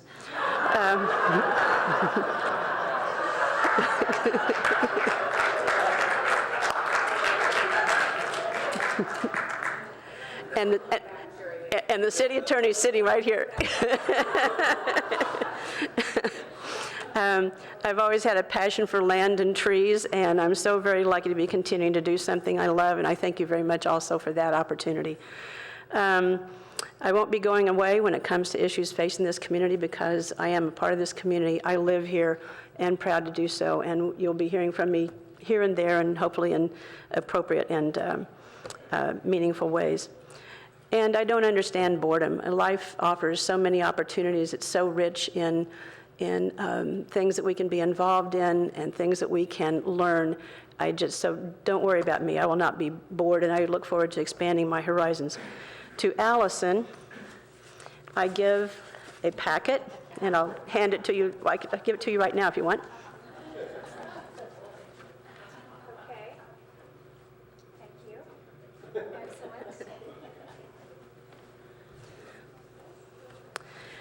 Allison, as the only and incoming new council member, every week when you get that packet, you will find, every week, you will find a calendar in there. And I just want to ask that you consider that when you see that calendar, that you block out some time for yourself, because it's very easy to fill it up with so many things city-related, and I know you're responsible, eager, and determined to serve, but I encourage you to block out some time for yourself. To the rest of my colleagues who will be continuing on after tonight, I thank you for your service and acknowledge your efforts, your dedication, and your unique talents. And I say that sincerely. Each of you brings something to the dais that others do not, and when taken in due consideration, we are a better council for that, and we're a better community for that. When I was growing up in a small town in Missouri, and you knew I'd have to bring that up as somebody else has too, I had no thought of ever sitting on a dais, of being a mayor, of traveling to Washington, D.C. to represent my city, of meeting congresswomen and men and senators and shaking hands with presidential candidates, touring around dignitaries from sister city Heidelberg, learning so much from everybody, and meeting and getting to know so many of you. I thank you for your honor and the opportunity. I thank you for your engagement and encourage you as you have encouraged me. This house, if you will, was built by you. It is yours.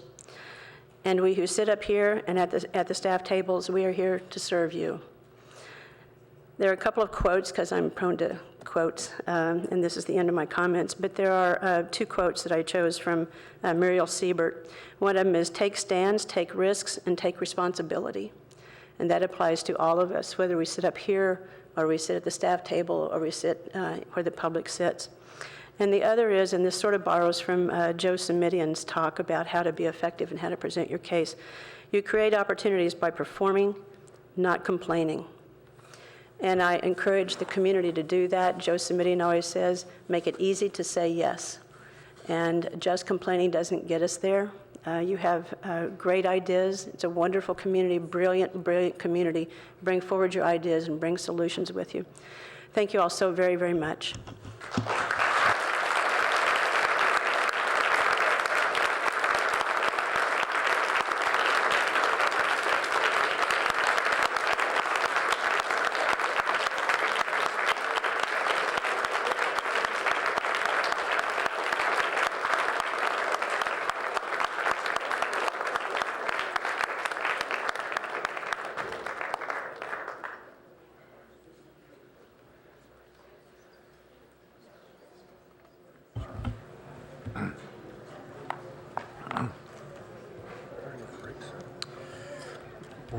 getting close here.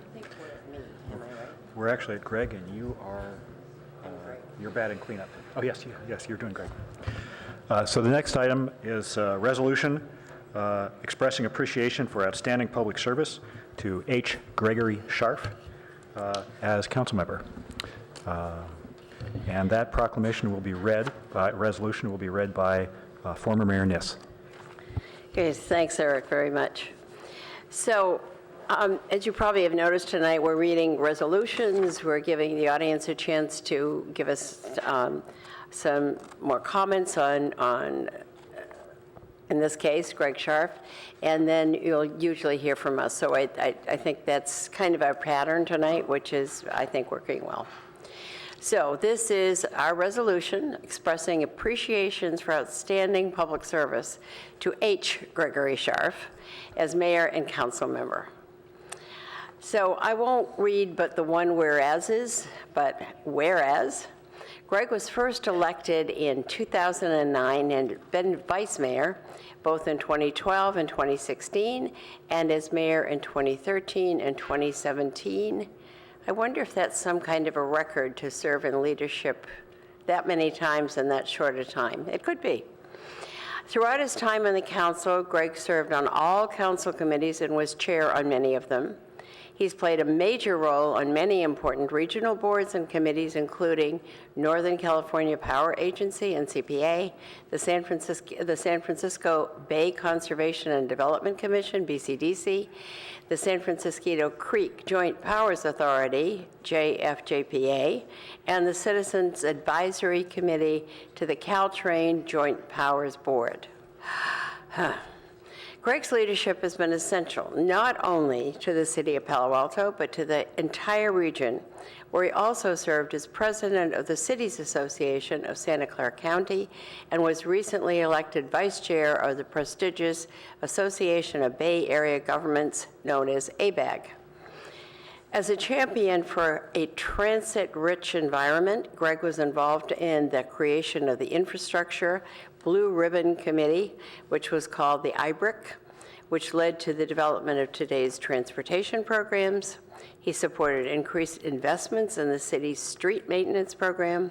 He lent his vision to the creation of the transportation element of the comp plan, as well as the bike and pedestrian plan, contributed to the approval of the Highway 101 Bike Pedestrian Bridge Project, supported the continued funding of the Transportation Management Association, known as TMA, assisted with the successful expansion of the Residential Parking Permit Program, RPP, and pushed for the reinstatement of the Rail Committee. Greg's also been a proponent for the advancement of Palo Alto's environmental sustainability through the creation of the Sustainability and Climate Action Plan, which is known as SCAP, renewable energy and zero waste plans, as well as the efforts to reduce greenhouse gas emissions.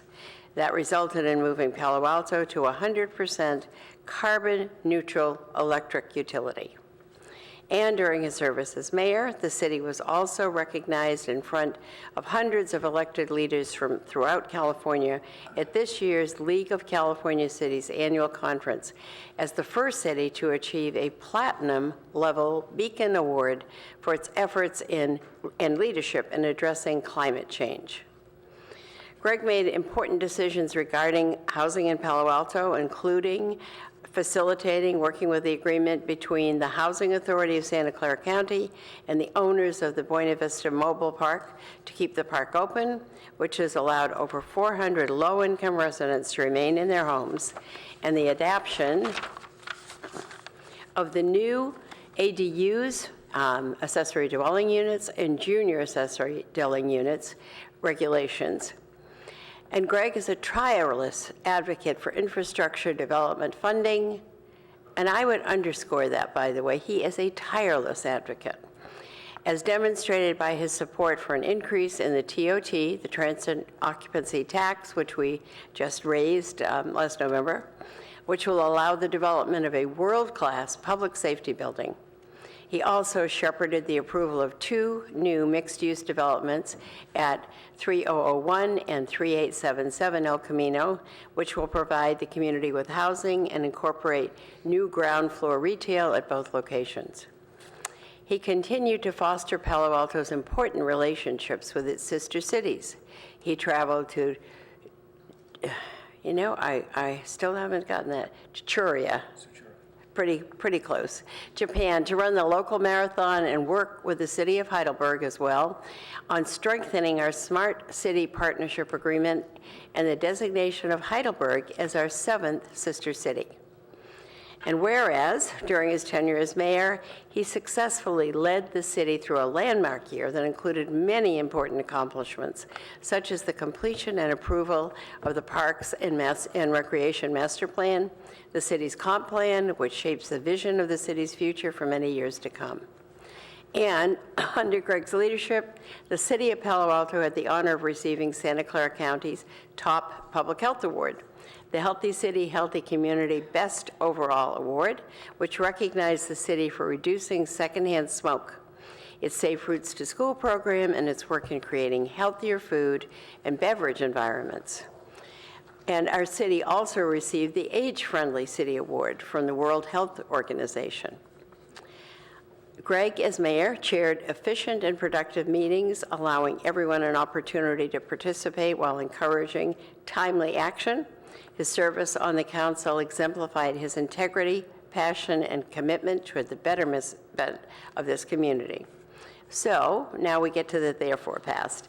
Now, therefore, be it resolved that the Council of the City of Palo Alto hereby commends Greg's outstanding public service and gratefully records both its appreciation and the appreciation of the citizens and businesses of this community for his meritorious service and commitment as a Palo Alto City Council member and mayor.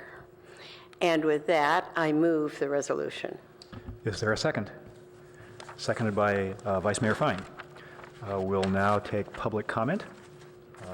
And if I read this correctly, first up is Lisa Chung and Ellen Kamai.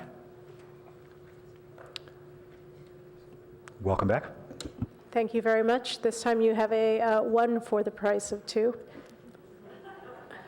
You may know that Ellen Kamei is also the incoming council member in Mountain View, and there is an event in Mountain View tonight, and she was being called by many texts as I was sitting next to her.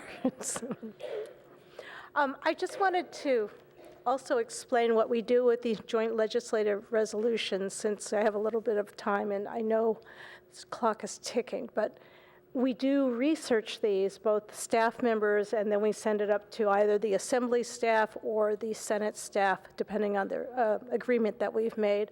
You may notice that former council member Scharf's is a little different, and that is the result of working with Assembly Member Berman's office and the Assembly, which puts together these as well. So the Assembly has their own stamp on things, and it's a little bit of more of a how we agree, okay, how many are you going to do, how many are we going to research, and it comes down that way. So some of them look a little different.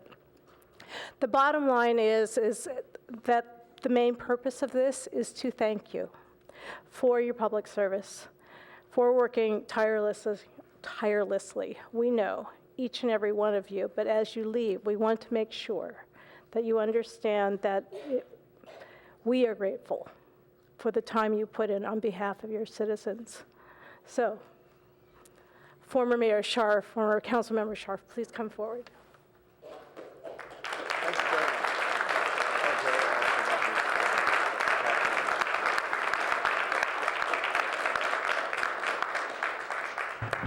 With that, we return to council for comments, and we'll go, I think we'll go the same way we did before.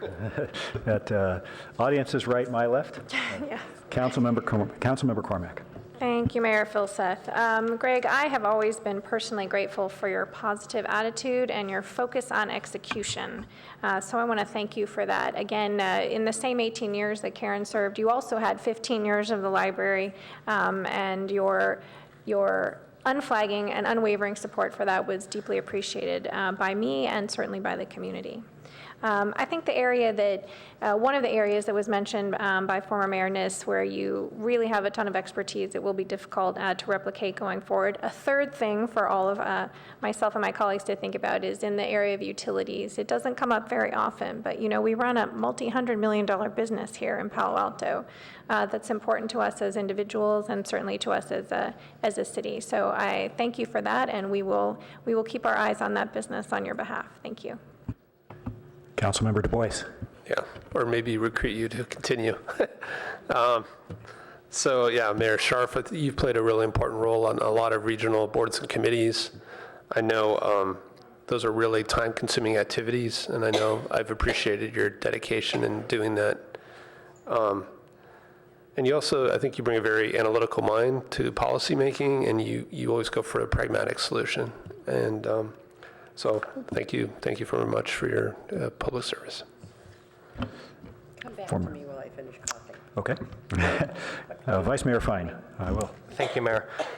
Greg, you will certainly be missed up here. I've had a wonderful time serving with you. Just a few words. I think you bring a deep understanding of city operations, of municipal and private law, although I'm sure that our city attorney occasionally disagrees with your interpretation. But you as a lawyer will be missed up here. As others have mentioned, your dedication to infrastructure, utilities, and staff oversight is really commendable. And sometimes when I'm trying to figure out what do I do here, how do I move this item, what lever do I grasp at, you've been a great sounding board to understand how this city works and how we operate it on the best behalf of our residents. You've had a strong focus on the city finances, as well as Tom mentioned, on your regional service, helped us punch above our weight regionally. I think that's super important. And then finally, you, as right now, you always have a smile and always have a laugh and a joke, and I truly appreciate that. I think you've brought a bigger vision of what Palo Alto can be to this community with issues like infrastructure and your regional service, and just making sure that we recognize once in a while this is a wonderful place to live. It is a happy place. We have great trees, great schools, great parks, and it's our job here on council to make sure they're even better for the folks who come tomorrow. So thank you so much for all your work here.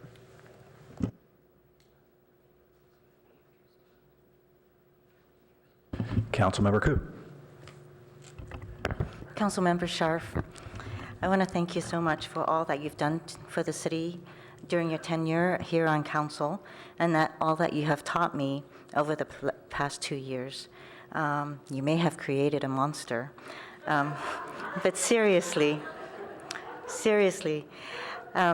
you were mayor when I first started out as a council member, and I was very new to the role.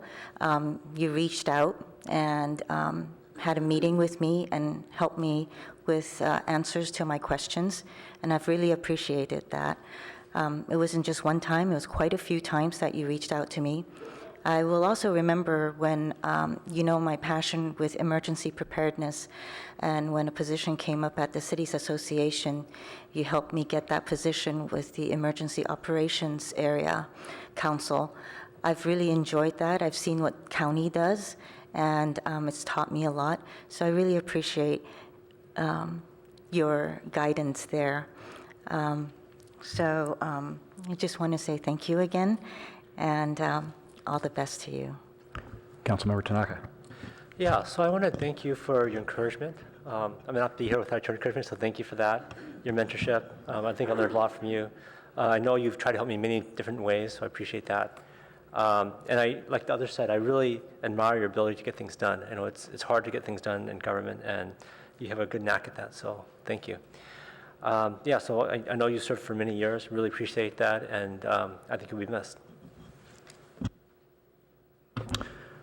So I'll go next. And Greg, I think why I've enjoyed working with you so much these last 4 years is you and I think in very similar ways about problems and how to approach things, and it's been fun, right? You have brought a level of clarity of thought and incisiveness and intellectual rigor that, there's just not enough of it around, right? And I think we've all benefited from that. So it's been a pleasure, right? Even on the occasional occasions when you were wrong, okay, right? You've always been willing to take on hard issues and even be pushy about them. And amidst a huge portfolio of work, I want to call it especially your work on finances these last 10 years. A subset of that being work that you and I did together, and progress that we made would not have happened without you. And it will serve the community well for decades to come. So I've learned a lot from you. Thank you very much. Thank you for your service, and best wishes, my friend. So I'm not quite sure what this is going to mean to Molly overall, but I literally, and I've served a long time, as you all know, I have never served on a council that didn't have their own attorney sitting up here, not once. And so, Greg, you're kind of the last of a species, I think. This is, kind of interesting. Why aren't we attracting attorneys anymore to run? That's rather interesting. I realize, Allison, you do live with one, which is handy. Right. So, Greg, I would call you you're our feet to the fire, particularly mayor, because there were issues that you just wouldn't let go of until we finally resolved them for the evening. And I remember saying to you, but it's 11:15, and you would say, oh, we'll be done in no time. And the rest of them are laughing because they know that didn't happen. So, and we would hang in there until the 12:15, the 12:30, but we actually got it done. We didn't get as much done as some nights I would have liked to, but I think sometimes you pushed it right to the edge, and we did pretty well. You have done a huge amount of work regionally. You've done a lot nationally. You've gone abroad. You've really been willing to, more I think than anyone, get out there, take part in what's going on. You ran for office of the Cities Association. You ran with ABAG. You were willing to put that extra time and effort into it. And what I know is you have loved what you did. You've really had fun with it. I think that alone sometimes is the kind of thing that, we all enjoy. It's a political job that we do, and I think you've enjoyed the political aspect of it and the politics of it. So we're going to miss you. And if you want to stop back on occasion, and maybe you can sit in Molly's seat for a few minutes and give us some advice. But thanks so much for serving. We'll, as I said, we'll miss you next year. With that, we have a motion on the floor. Would you vote on the board, please? And that passes unanimously. Thank you. And so we have a proclamation here. And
So there's really so much to say, frankly. It's been a wonderful 9 years, and everyone says it's an honor and a privilege to serve their community, but Palo Alto is a very special place, and it really is an honor and a privilege.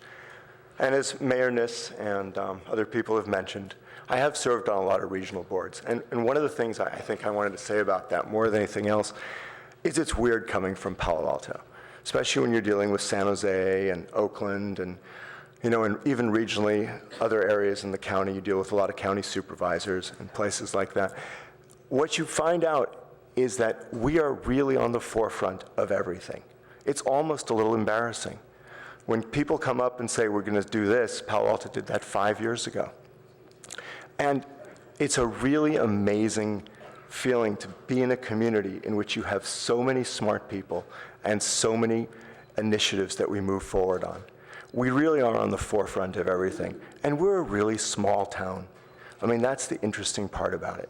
But yet, what we're doing in Palo Alto easily holds weight with Oakland or San Francisco, San Jose, cities, 10 times more than that, our size.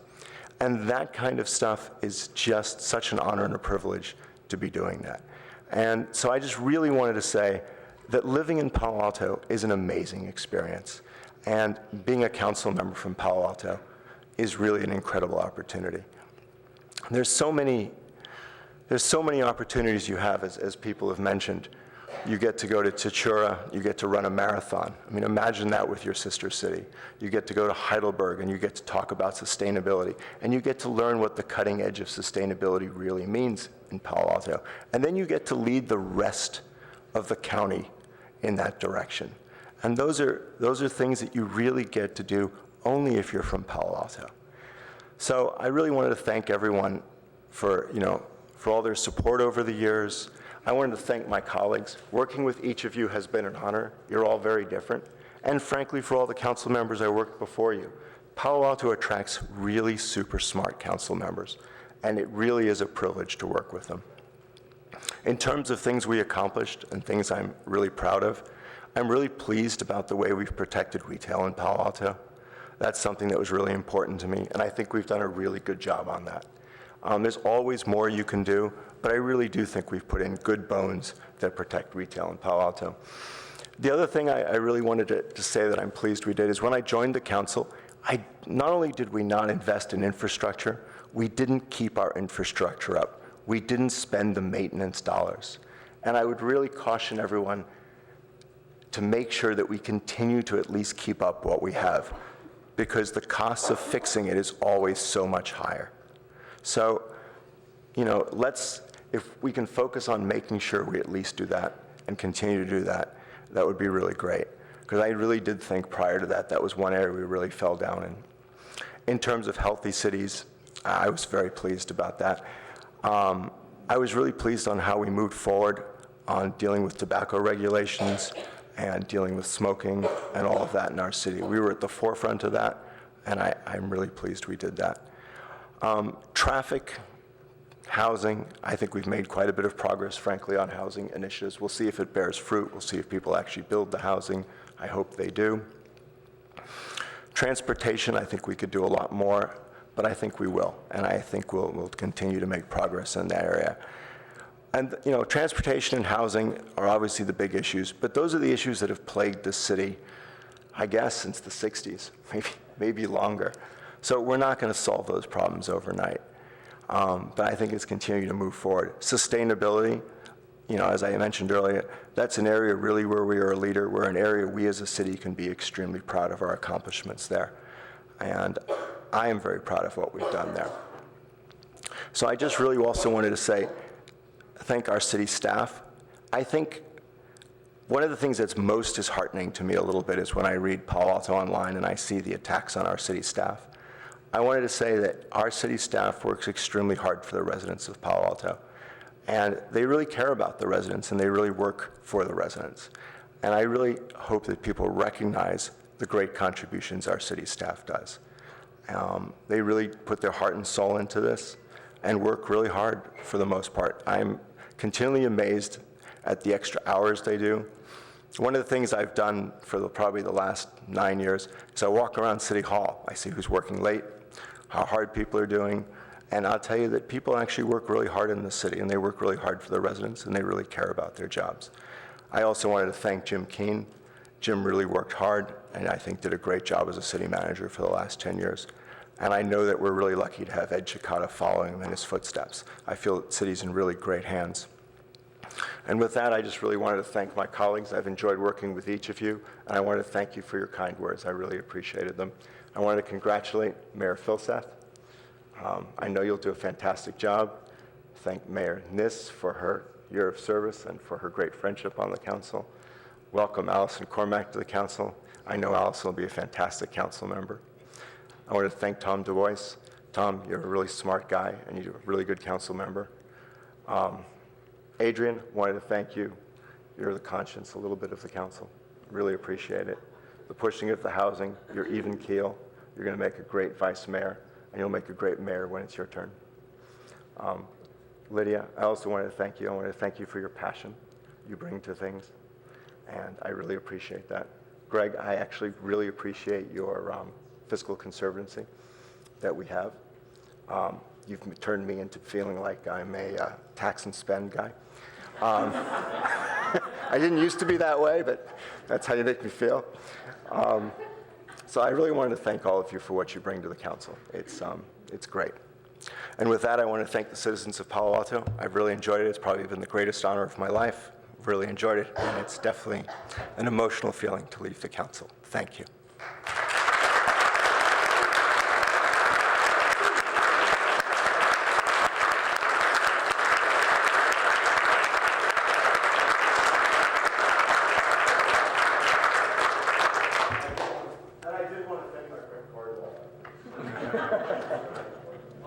Karen.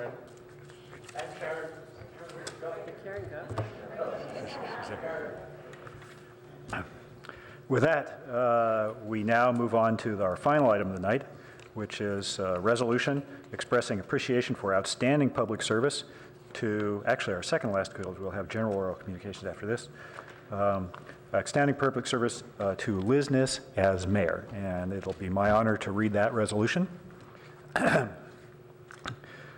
So this is a resolution expressing appreciation for outstanding public service to Liz Niss as 2018 mayor. Whereas Liz was first, and I'll skip some of the whereases, I think. Liz was first elected to City Council in 2012 and served as vice mayor in 2014 and 2017, and then as mayor this past year. She, along with two colleagues, proposed an extensive housing plan to support the 2018 comprehensive plan housing goal of 300 housing units per year. She's been a tireless advocate for affordable housing, leading the way to secure approvals to the Wilton Court project, which will have approximately 60 units and which is due before council a week from tonight. Right? Mayor Niss has been a strong proponent of the Healthy Cities, Healthy Communities program. Along with serving on the board of Santa Clara Family Health Plan Committee, her support resulted in the City of Palo Alto receiving Santa Clara County's Healthy City, Healthy Community Best Overall Award and the World Health Organization's Age-Friendly City Award.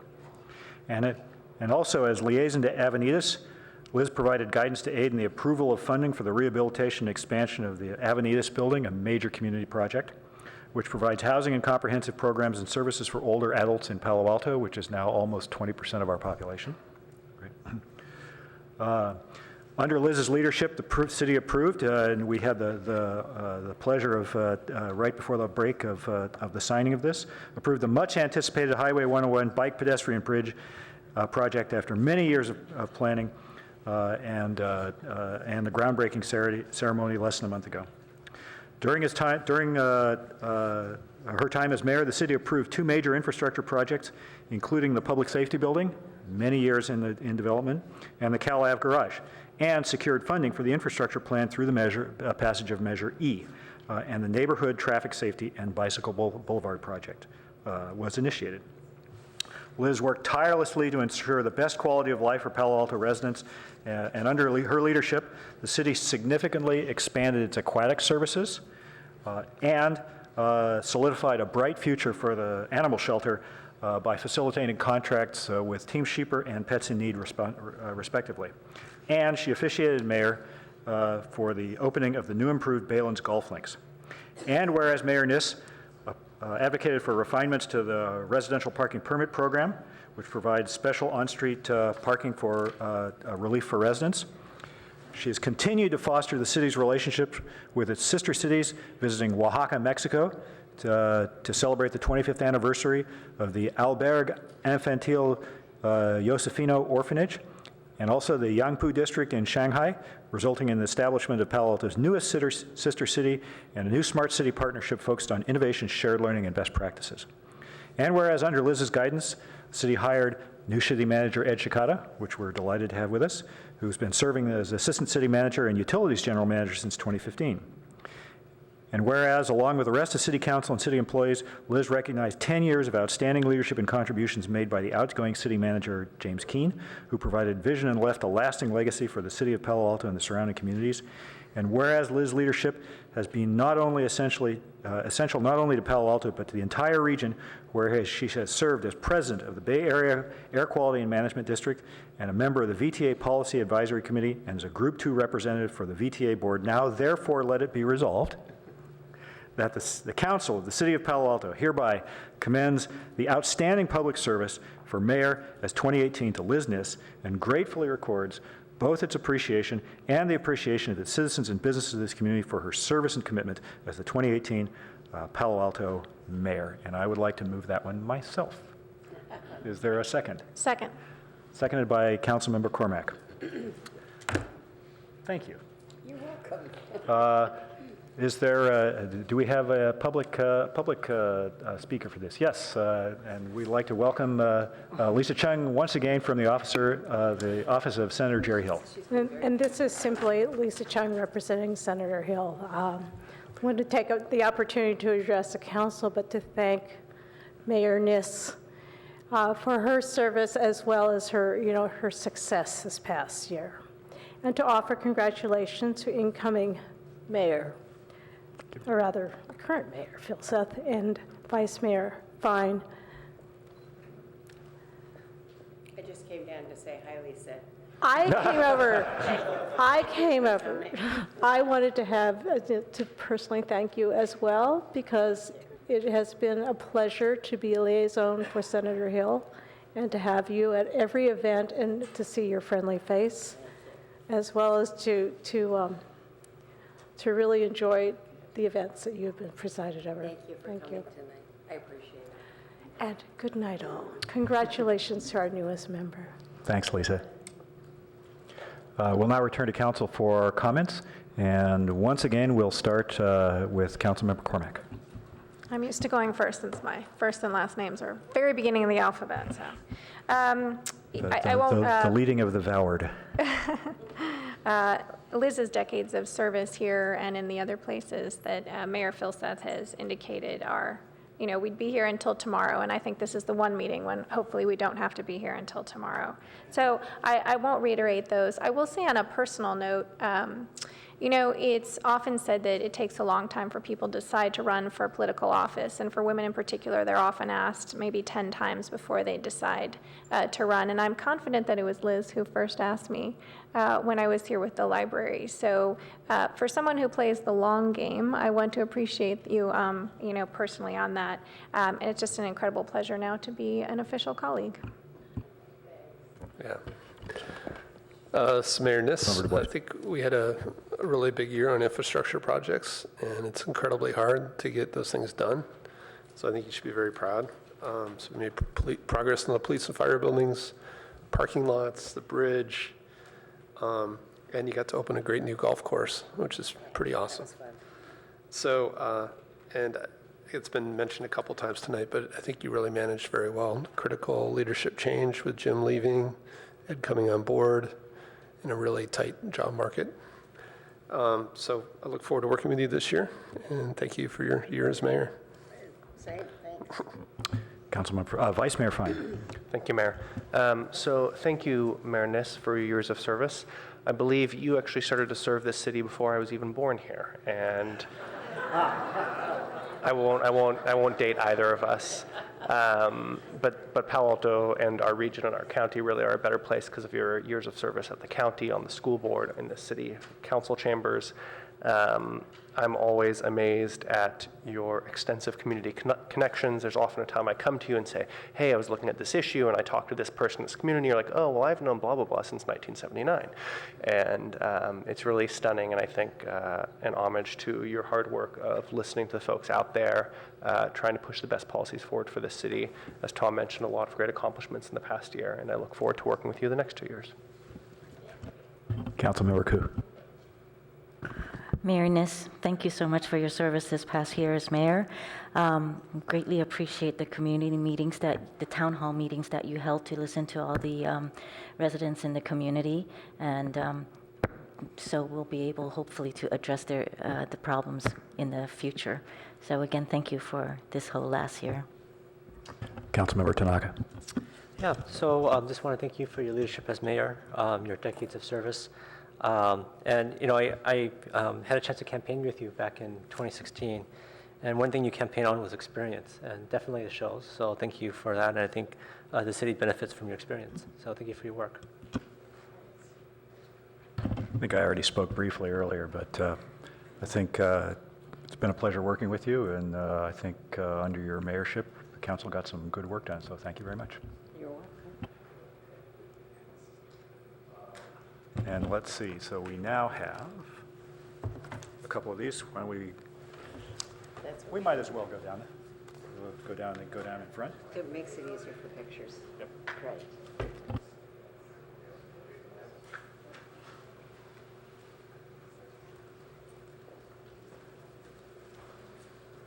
We have to keep the gavel.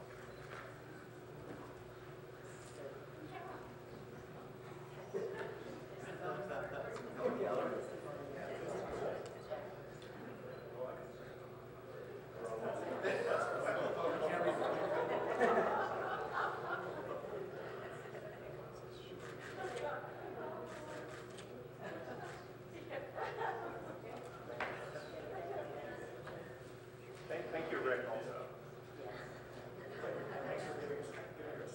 I will say something. I'm sorry. Just wait a second.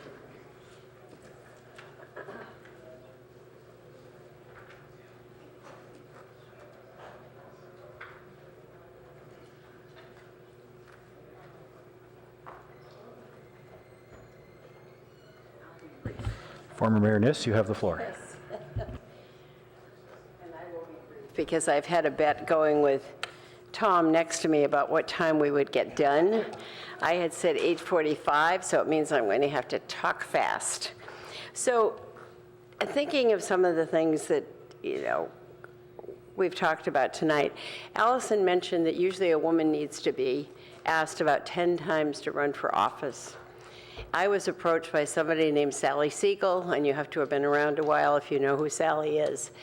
And when Sally decided that I needed to run for school board, she didn't ask once or twice or even 10 times. She asked me every day for 3 months. And I said no every day for 3 months. And why I ended up running, I have no idea. It was a tough race. I did win. I still think the hardest political job out there is school board, no matter what. I think Camille has left, but it is tough. You know, it's hard enough to worry about your public safety buildings and your trees and your golf course and your whatever else you may be delivering. But when you're taking care of kids, that's a whole different story. So for any of you who want to run for the school board, I say, you know, bless you. But frankly, I did better on the council and on the county board of supervisors than I think I did as a school board member. So good comment, Allison, and fun to take off from there. So let me say what I think is so important. I'm grateful for my family. It's my husband, my daughter, and my granddaughter was here earlier. And in fact, my granddaughter helped me clean out the mayor's office yesterday, so it was somewhat tidy for Mayor Filseth when he got there this morning. And in addition, my daughter walked districts for me. She knocked on doors, she argued with people, any number of things. So when you run for office, you just don't run as yourself. You run with your family, or you run with your friends, or a lot of people are involved when you run for office. And then when you actually get here, you're probably going to spend, I didn't figure out the time this year, but it's pretty close to 500 hours you're going to spend sitting on your fanny for that year. That's a lot of time to sit. And for the most part, you know, people aren't going to be even watching you. Some of you might watch us at home on TV, but you know, usually get pretty tired of it after a while. So we're frequently, really discussing this among ourselves. If there's a really hot issue, then we'll see a chamber that's filled. But many nights, this is relatively quiet, and yet we go on and discuss things for a very long time. I'm going to be fascinated to see if the 28% decrease in the number of us sitting up here actually does make a difference. I don't know if it will or not. It gives us a lot more room between us. We never could do that before. But saying seriously, it is an enormous privilege, as Greg said, to serve this community. It's a bright, able community. They question almost everything. Seldom do you make a vote that somebody says, oh, that was absolutely terrific. I have no trouble with that one. Usually we hear from people who don't agree with us. And on occasion you get the, the really nice feedback. But this is an interesting job because I think you have to love governance and you have to love the process to sit here as many nights as we do. And I do love it, and as Greg certainly talked about it earlier as well. It's a wonderful opportunity to serve your community.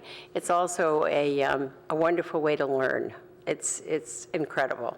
I was telling Eric this morning, after a year as mayor, you know so much more about the city than you thought you did when you went in. You're sure you know everything before, and then suddenly, as the mayor, you say, wow, we have an incredible staff. They work hard.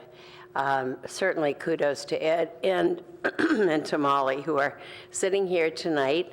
This isn't about them. They have to sit here and listen to stuff about us for 3 hours. That can be a bit tedious. So thank you guys for doing that. And thank you all for my year as mayor. I've really enjoyed it, and I look forward to a couple more years of spending some time with you. Thanks so much. With that, would you vote on the board, please? And the motion passes. Oh, should I vote? You should. If you I'm not. That motion passes unanimously, 7-0. Thank you very much. With that, we turn to our final item of the night, which is oral communications, where any member of the public may speak on any item not on the agenda for this evening. And we have 7 speakers, beginning with Kenneth Bain. Put on my glasses here.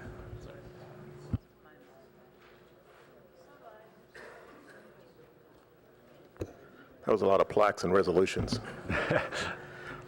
Welcome. Mayor, Council, thank you for this opportunity. I'll be brief. I've been a tenant over at the Palo Alto Airport for literally 30 years in the same hangar. As I'm sure you know, the city of Palo Alto took over the management of that airport approximately 2 years ago. At that point, my rent increased 44% on my hangar. I was told that the city had done a study, and that was the market rent for a first-class facility, and so accepted it, stayed there, and it is a great facility. It is becoming better, I think, with the improvements the city of Palo Alto is making. The reason I'm here tonight is effective yesterday. We've, myself and approximately 30 or so tenants have been displaced from our hangars for construction. And that displacement is, we're being told, will last up to 3 months. And we're also being told that there is to be no consideration for that displacement, and we are expected to continue to pay our full rent during that period. I think at this point I'm feeling taken advantage of, and I would like for the city to reconsider that position of no consideration whatsoever for those tenants that are displaced for a significant period of time, and we're talking 3 months. Thank you. Okay. Next speaker is Stephen Rosenblum. Good evening, council members. I'd like to begin by thanking the outgoing council members for their service and congratulate the re-elected ones and the newly elected members, as well as Mayor Filsis and Vice Mayor Fine. At the start, we've heard a lot tonight about the history of Palo Alto and accomplishments over the past few years. At the start of the new year, the council will be faced with major decisions regarding the rail grade crossings. In spite of the fact that a citywide bored tunnel is the most popular option, it has thus far received little detailed study. I'd like to point out that a similar bored tunnel is near completion in San Francisco, the Muni Central Subway connecting the Caltrain station at 4th and King Street with an initial end station in Chinatown. The 20-foot diameter twin bore tunnels are 1.7 miles long and were bored by separate north and south tunnel boring machines simultaneously. The tunnels are reinforced by concrete rings which were placed during the boring.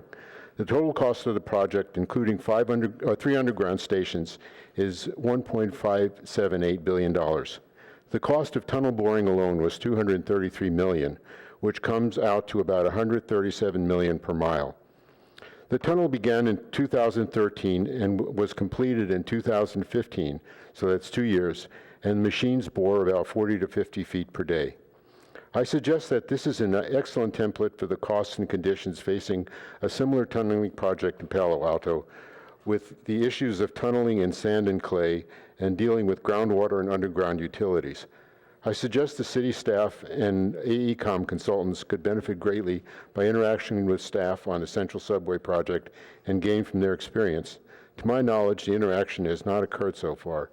I urge the new council to make this a priority in the coming year. Thank you.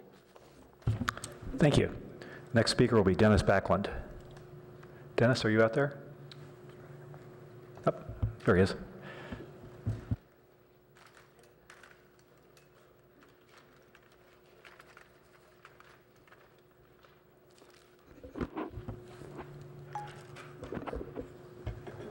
Good evening, council members. I'm Dennis Backlund, native Palo Alton, and former planner, historic planner for the city.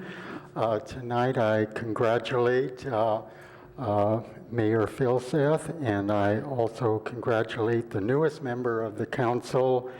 Very many in the community, including myself, admired Allison Cormack's election platform and enthusiastically voted for her. Tonight, several of us from the President Hotel Apartments will be making a request to the City Council, a request that reflects a desperate situation that the President tenants are in. As a background for our request, I want to refer you to a guest opinion article that appeared in the October 26th issue of the Palo Alto Weekly. In that article, Jeff Brown, Palo Alto resident and NASA engineer, spoke about the period in early June 2017 before AJ Capital had bought the President Hotel. Mr. Brown concluded that the failure of the interim director of planning and the city manager to research the municipal code regarding AJ Capital's question to the city, whether they would be allowed to convert the President to a commercial hotel, that constituted quotes, a costly dereliction of duty, unquotes, on the part of the city. We have tried to reach an opinion on this article of Jeff Brown. It does seem to be valid, but we're continuing to think about it. We do draw a melancholy conclusion from all this, that probably the current crisis at the President Hotel did not have to happen and was easy to prevent. If AJ Capital had been told before they bought the President that a change of use to a commercial hotel was prohibited, by the grandfathering provisions of the municipal code, then AJ Capital, which is a hotel company exclusively, would have left Palo Alto to pursue their hotel goals in other cities. By the time the city finally told AJ Capital that they would not be able to do the hotel, it was too late and they had bought the building.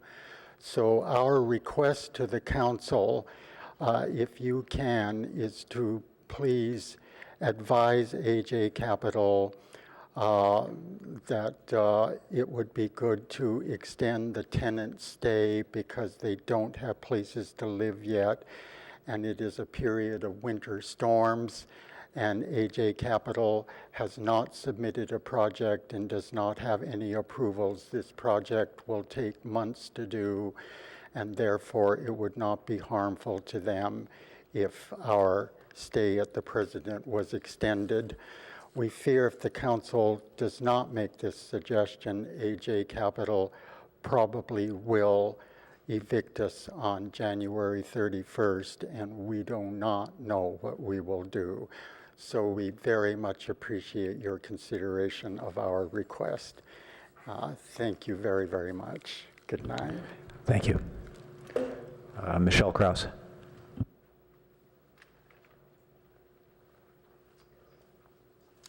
Hello, new mayor and vice mayor. I want to congratulate all of you and welcome the new members and say thank you to the past members that worked with us. For 1 second, I really want to thank Corey for what he did for us in fighting anti-Semitism. I didn't know we could speak when the group got together, but he personally went out and wiped signs off. For this, I will never forget, and I will thank you forever. Now, to the President Hotel. I want to applaud what you've done to date. I want to applaud what AJ Capital has done to date.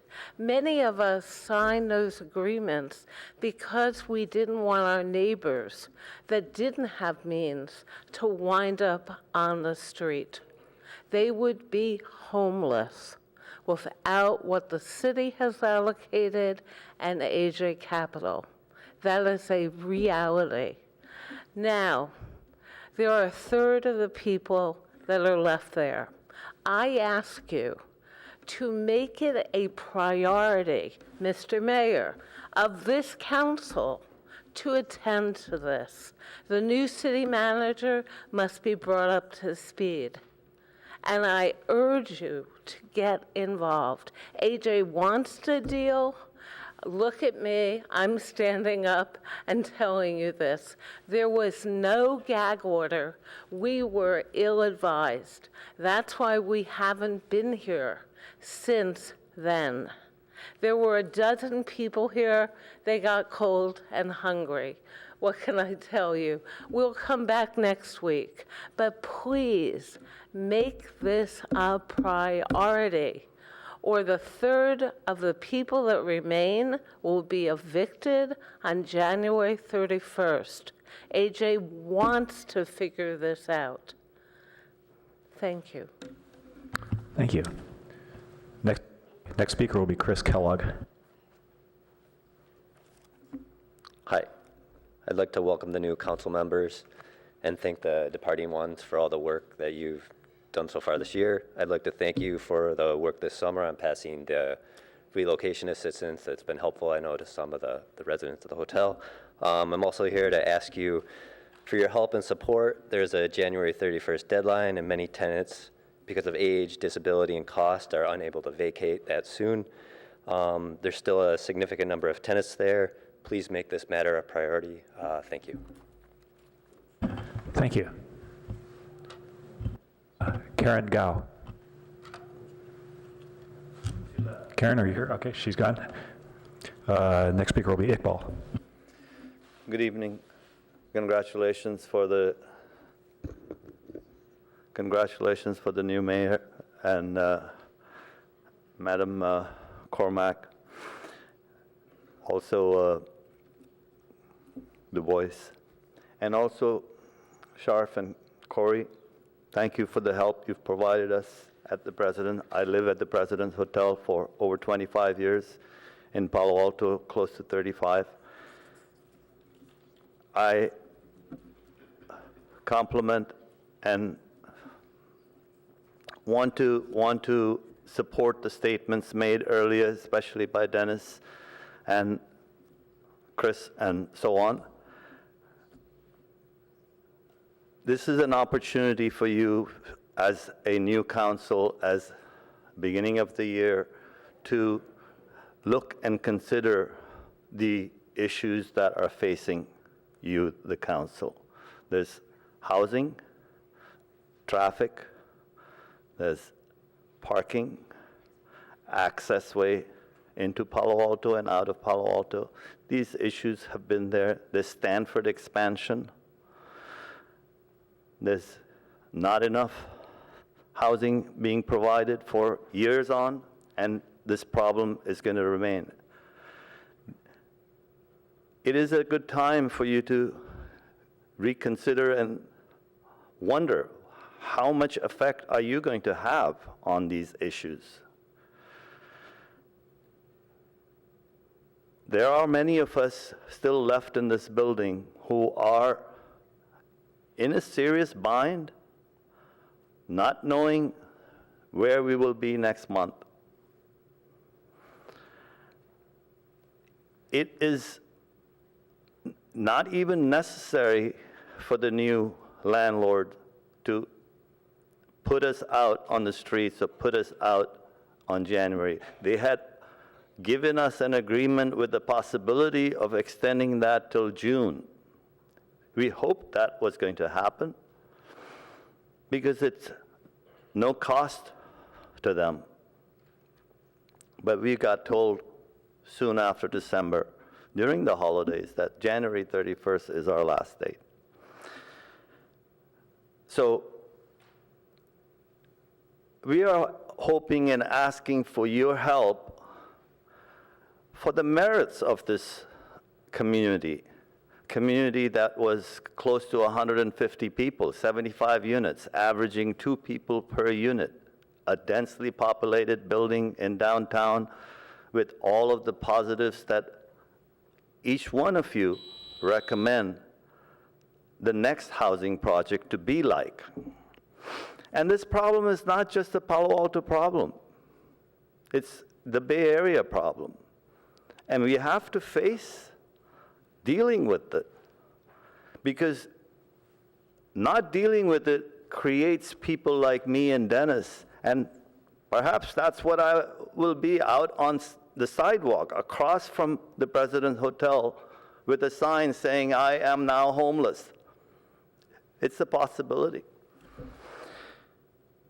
You have the power to consider our plight, to protect this historic building, this historic community from disappearing.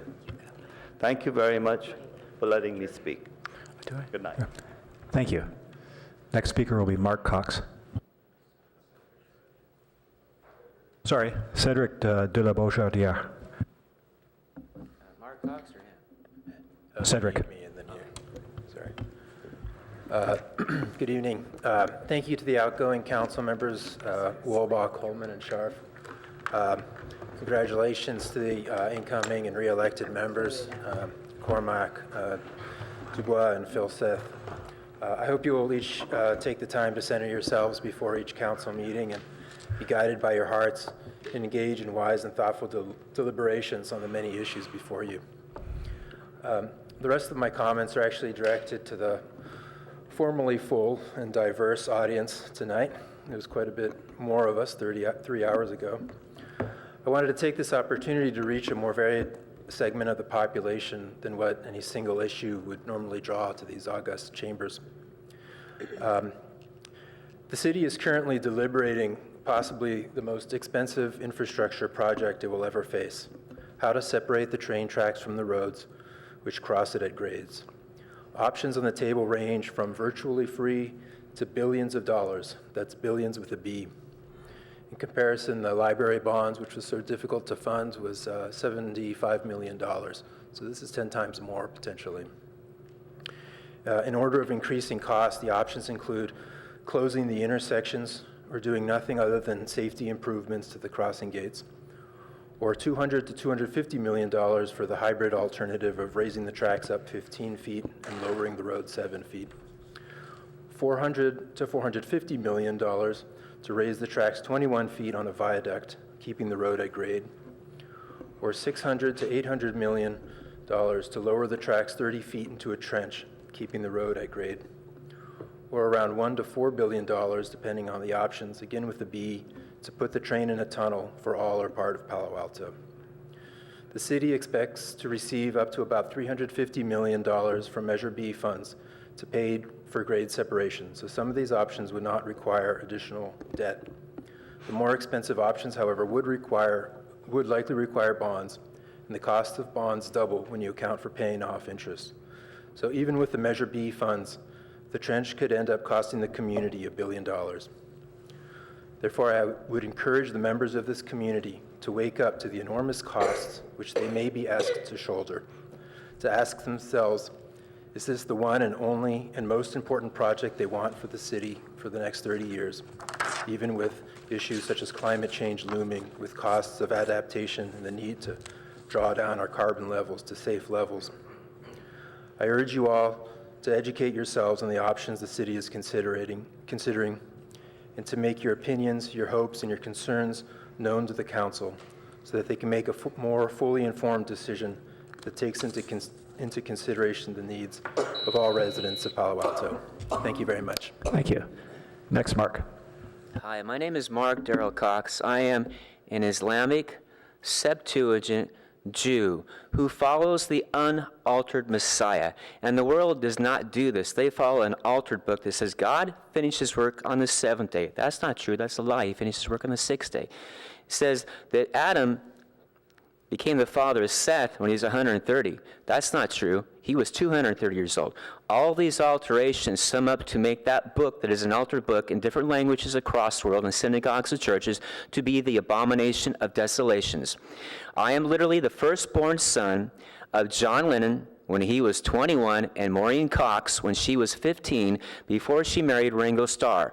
I have 3 half-siblings born to Maureen Cox, Ringo Starr, Jason, and Lee and Zach, and Augusta Tigret, born to another man with Maureen Cox, and Julian Lennon are half-siblings, and Sean Lennon are half-siblings. I look more like Maureen Cox's siblings with Ringo Starr than them. And I'm going to tell you right now that Steve Jobs' real name in 1972 is Jeff Laird. He lived in Redlands, California on Pamela Crest. I was his neighbor on 1514 Pamela Crest, and he lived at the top of the hill, right where it joins Sunset on the right hand of the side of the street as you leave to make a right-hand turn. Howard Stern is Mike Laird. They are brothers. And this story that Steve's lineage is riddled with cancer is a joke. Do you see cancer in the life of Howard Stern? Is he riddled with cancer? No. Okay? They are Islamic heritage and Jewish heritage, and Steve lied about the fact he has Jewish heritage. And look at the pancreas and ask yourself, what does it look like? And what would the consequences be for someone who deny that they are a descendant of Abraham, Isaac, and Jacob, with whom the covenant is cut by circumcision with respect to the men? What would the consequences be, and what does the pancreas look like? He married my cousin, Kelly Jean Leary, born 1973, February 19th. She is Irish mafiosa, along with her brothers and my uncle and aunt, who raised me first as a child before I was transferred to another family in the family tree. They raised me and deceived me to say that I was a different age than I was. My birth certificate is falsified. I am not even technically a resident legal citizen of the USA, even though I have a birth certificate saying March 15, 1964, my birth was in Dublin, Ireland. On August 9th, 1961, exactly 16 years after Nagasaki.